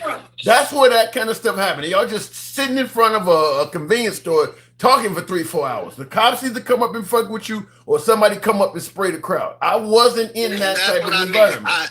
And that's what I mean. I get it. But I got the right to sit here with my drunk friends and talk to their ass for a while. You know what I mean? We have the right to, if it's 17 of us about to go play basketball, we have the right to walk all together. We shouldn't have to wait. All right, you guys wait 5 minutes, now you two walk. We shouldn't have to do things just because the police have those biases. And that's my point. Like, I agree a lot of times that if you walking back and forth up a block, then your ass looks suspicious. If you got a ski mask on and it's 95 degrees, then you look suspicious. Like, I'm gonna agree with things like that. And I'll give you another example too. I used to be a over-the-road driver up until the last few years, and I was doing it in a Sprinter van. So I would, if I'm parked at a Love's or a Pilot for the night, get out of the van and go for walks in all white neighborhoods. I've done it in everywhere from Mississippi to motherfucking Texas, all over the country. I ain't never had any problems. And I've been in plenty of neighborhoods that were 100% white. I never had any problems with it. Again, people's demeanor, people's bop, people's, like, if I'm a police officer and I see your ass on a scooter with a helmet, I'm not worried about it. You know what I mean? But if I see a 17-year-old with 95 degrees with a shiesty mask on and he's cutting through the park, then you see what I mean? And no, don't get me wrong. It's not like I'm trying to talk about you, but I'm just saying, like, you're right though. You are right because. Go ahead. No, people's perception, and then again, a lot of times with lady police officers. Most of the time, when you ask a guy when they get encounters, it's a lady officer calling for backup for men, and the men just come on. You know what I mean? And with you, most of the ladies probably want to get on the back of your little scooter. They like, he's so safe with his helmet on and shit. So It's just a different perception. Oh my it's just God. a way different perception. Well, I can tell you one thing: a lot of the dope boys and shit that use these little vehicles to move product and shit. You're right. Ain't none of them wearing helmets. You wear a helmet, that definitely puts you in a different category because ain't none of them wearing helmets. Yeah, that's all it is. And again, like your last guest, again, it's their perception. It's their. These are the white boys that seen New Jack City and Boys in the Hood, and now they think that every black neighborhood is like that. And we all know, you know, when people say like, "Oh, Chicago," they most of the time they just directing from 66 and King Drive to 60th. They don't know shit of the rest about Chicago. They just know about that little old. Well, that's because listen, Chicago got all the attention as the worst city in the country because Obama won. Before Obama came along, it wasn't like that. Obama came along and the right now because everything about Chicago makes a good liberal target. They had for a while they had tough gun laws. Obama's from that city. It's a liberal city. It's also a liberal state. It's just everything liberal. That's why they target New York and California the same way. They don't like liberals, so they find bad things about liberal areas. Meanwhile, Mississippi, terrible literacy rate, people are starving and no health care and all kinds of shit. They totally ignore it. It's just they want to go after liberal locations. So Chicago makes a perfect area, just like now Minnesota, which is very liberal. They're going after Minnesota like that. It's racism, Tim, because when I was growing up, I remember Chicago and the stories that was told about Chicago had nothing to do with black people. It was the Italian restaurants that whole families were being found unalived in. It was our river. You know how many times they said it's probably canisters of Italian people, made men, Chicago mafia. They like you raised a good point because every time you see a violent video or something of African Americans doing something, they say it's in their culture. You never heard them say, "You're right." The Italians came to this country violent than a motherfucker. You want to talk about a violent? You want to talk about a group of immigrants that really were raping people and murdering people? The fucking mob. Way worse than anything the Hispanics done. And they never got called that. No, they were given the police stations and the fire departments. They was given jobs. When black men were getting locked up, what did they do to the mob men? They gave them the sanitation department. Yeah. These motherfuckers was robbing jewelry stores. And the police was paying off police officers. Remember people like Frank Lucas and Frank Nitti, for them to get out of jail, they got, what year was that, Tim? Like the 80-something? Over 10,000 police officers in Chicago and New York were locked up and charged and convicted for bribes and all that shit. And then and then in one decade they flipped it to black crime. Yeah, they never said anything about the Italians when they were doing all that bad shit. I gotta move it on, but you're right. When black on black crime became prevalent, it made huge news. But yeah, when the Italians were doing it, it wasn't being mentioned at all. Good talk. Go ahead. Yeah, before I go, that's why when anybody say anything about black on black crime, just tell them about all the rivers and all the meatheads and goulash that's in barrels and swimming with the fishes, because we will never catch up to white crime. All of Vegas and all of the Italians were committing crimes all over the damn country. Thank you. Appreciate it. Unapologetic. And I see in the comments, MAGA reacts says because they stopped doing it. But they never got that type of stigmatism. They never were calling them or referring to them the same way they refer to African Americans, even when they were doing it. I mean, there's a very lengthy history. Black on black crime has not been around that long. I mean, you go back to the 60s and 70s, even Charlie Kirk was talking about how great the black families were. The Italians, that shit go all the way back to the Al Capone era. The mob really didn't stop acting the way they did until probably the 80s or so. So they've done that shit for a very long time. And nobody looked around at the Italians and said, well, it's in their culture. Never said that. But the African American community, it didn't take but a decade or so. Well, it's in their culture to be bad. And I would also submit to you this, with all the colonization and the way Caucasians have treated people in this country and people abroad, they should get the culture argument because it went on for hundreds of years. I mean, some of these arguments make no sense to me. That's all I'm gonna say. When we had colonization in this country and people were being mistreated by the fucking millions, Not once did you, it's in their culture to do that to people. They're going around the world, they're taking over people's countries and they're raping the inhabitants and killing them and all. It's in their culture to do that.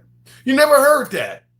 But a guy goes into a liquor store or runs into CVS and steals some shit. It's in their culture to be bad. I'm just saying, this is how you get racial shit. This is how it happens.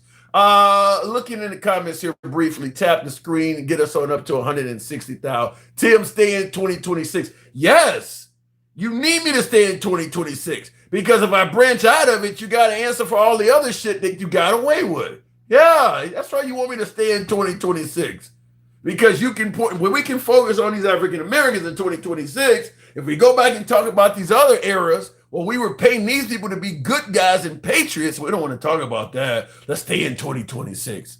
I get it. It makes sense. They aren't refusing because it looks good for the whites. The highest in the country. I don't know what you mean by that. Numbers don't lie, but can be manipulated. True. Where do you think statistics come from? Numbers. Yeah, you can manipulate statistics. I don't disagree with that. In the comments, who is in Italian jails? Who is in Chinese jails? Who is in Russian jails? Not black people. What is an Italian jail? You mean over in Italy? What is a Russian? What are you talking about? Well, first of all, they don't have a lot of black people in those countries. Certainly in China and Russia, there's not. I mean, there are some African Americans in Russia. Or not African Americans. There's some Africans in Russia. I've seen videos of it, but it's not many. That's one area where the United States should get some credit, is because we have at least tried diversity more than most other countries on the planet. It's not to suggest we've been succeeding at it greatly, but we have a lot of countries, they don't even try it. That's why America's the most racist country on earth. No. These other countries are like I used to tell them that when I was in Australia. I had white Australians telling me how racist America is, and I would tell them no. I said it's not racist here because you didn't let them in. In America, they let them in, and now the people they forced them to come, but they let people in, and then they disagree with each other, and that's where the racism comes from. I'm like, you guys had keep Australia white until like the late 70s. You didn't even let them in. The racism was at the immigration department. They never got in. So look. Racism's every damn where. But in the comments, but you're worried about black on black crime. Tap the screen, get us up to 160,000. Wait, man, some of you guys don't forget the program. Maybe it's time for me to wrap it up. I'll go ahead and run. In Australia, don't they have the Aborigine people and their races against them? Yes, they are. And most of the Aborigines are like just the Aborigines in Australia are very similar to the Native Americans in this country. They're off in their own areas. You don't encounter a lot of them. I mean, they're kind of off in their own areas. Just like in America, you don't encounter a lot of, I want to say pure Native Americans. I got some Cherokee in me type shit you hear all the time, but, somebody that's, having powwows and all in really following Native American culture. You don't encounter a lot of that in the United States unless you go in their areas, like in the Dakotas or, Wyoming, somewhere like that, Oklahoma, but you don't really encounter them that much. And that's kind of like the Aborigines are like that. They just said, fuck the white man, and they moved in their own little area. And just like in the United States, they kind of let them have that area and they don't really fuck with them. They kind of let them have that area, gave them some stipends or a few entitlements for taking their country, same thing like they do here, and they don't really bother them. And that's kind of the way it is. Why don't you go ahead and help the numbers if you're so worried about, you guys are talking about something in the comments amongst each other. I was surprised. What did I say, Travelman? I was surprised when we pulled into, you went to Perth. Yep. Yeah. You don't see a lot of them. You don't see a lot. They kind of live in their own area, like out in the outback and way up in, Cairns or Darwin area, stuff like that.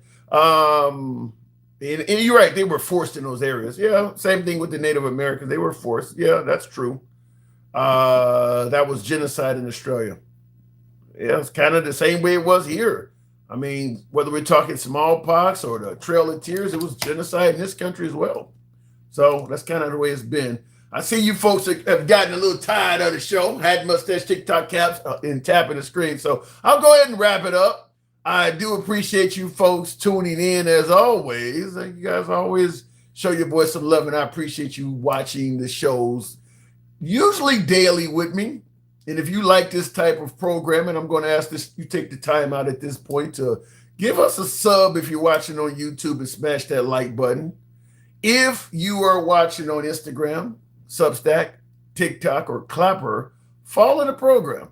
Follow the program. We are here most weekdays, and we don't block, ban, or censor anyone because of their commentary. It's all about free speech here. We remain MAGA friendly. And let me just give a spiel on this real quick while we still got many viewers here, because a lot of my right-wing viewers, you're always bashing Trump or it's hard to watch you. Look, Trump is president right now. Trump is our commander-in-chief right now. It does not make any sense after 2 years of Trump to be bashing Kamala Harris and Biden. They are gone. They are out of power. In fact, it ain't just Trump that's the power of the country. All of the mechanisms of power in this country right now are controlled by the conservative party, by the Republican Party. So it makes no sense to be having a program where you're equally talking about liberals fucking up when they don't have a lot of power right now. If a liberal says something awkward or dumb or stupid, we'll point it out, but we're not going to talk about Biden and Kamala Harris. They are completely out of politics. It makes no sense at all to do that other than to deflect from something Trump is fucking up on, such as the Epstein files or something. Well, Biden didn't release it either. We were told Biden was out of his mind, did not have his cognitive abilities in order, couldn't string together a sentence. He got voted out, or he got kicked out. And then the person he tried to put in as his successor, Kamala Harris, she didn't win. They are gone. So now that Trump is in power, and we're not getting to the bottom of the Epstein files or the Iran war is fucked up or whatever the case may be going on, you don't go back to talking about Kamala Harris and Biden. That's just not what happens. When Biden was in and he was trying to convince people that the economy was great, look at the stock market, I was one of the first ones saying people don't make decisions based on the stock market. Now that Trump is in power and the economy sucks, well, it wasn't good under Biden. We're not going to spend all day talking about Biden. Jackson got me looking like I'm about ready to get stopped by the cops. Shades on and a hoodie on. Appreciate it. Thank you, Jackson. But yeah, we're not going to keep talking about Biden. The guy got stage 4 prostate cancer and probably is living the last few years of his life. Why are we talking about him? He's gone. So I understand that my MAGA side of the audience would love for me to deflect from the fact that Trump is not delivering on the overwhelming majority of his campaign promises, but that's not what we do. We wouldn't do it on Biden. So we're not going to do it on Trump. And unfortunately for my MAGA viewers, that's going to cause me to lose some of them because they would rather be in an environment that's praising Trump constantly. I just saw a video earlier today. It was an MS Now reporter. So a liberal reporter, MS Now reporter is catching all these members of Congress outside of the Capitol building and asking them, do you disagree with Trump on anything? And they're all in succession saying no. The economy's fucked up. Gas prices are sky high. We're at fucking war. And each one of them said, no, I don't disagree with anything he's doing. We're not in the code, I guess, but goddamn. How can the country be this fucked up and none of y'all disagree with this dude? I got to move it on. I appreciate you guys tuning in. I will see you folks tomorrow. You have a wonderful Friday evening. Remember what I said, nothing good happens after midnight. Stay your ass off them streets. Otherwise, you'll be on the front of somebody's t-shirt. Keep your ass off them streets. It's your boy, Tim, the handsome liberal. Y'all take care. I will see y'all mañana. I'm out. If I can hit these apps right, I got to get out of here. But I'll talk to y'all tomorrow. Stay your ass off them streets. The police will get you.